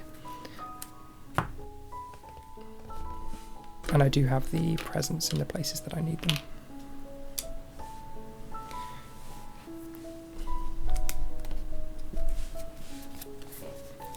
Just on the off chance that there is a fun major power, I do opt to draw 1 for Ocean as part of their reclaim.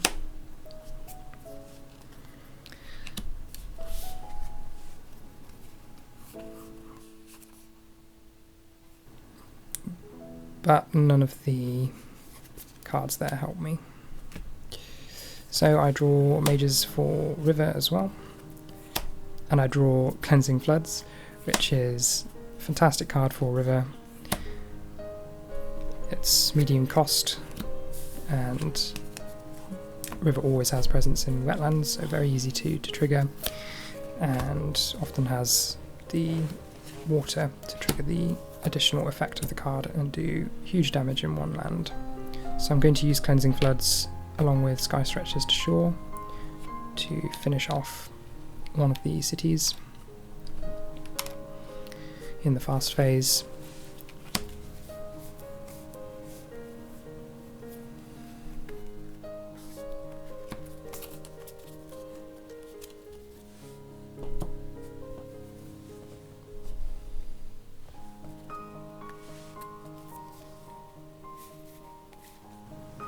And Winds of Rust and Atrophy is enough to downgrade one of the cities, also in the fast phase.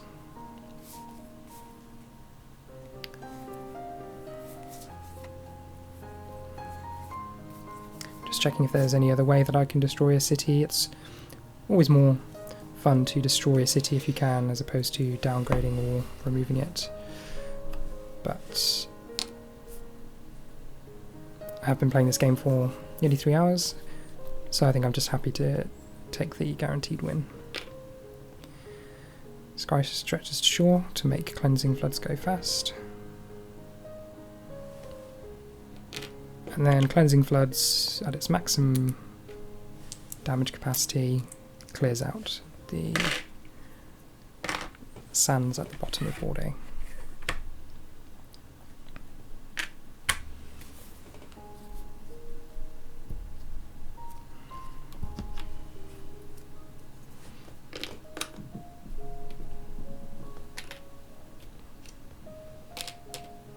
And Winds of Rust and Atrophy wins me the game.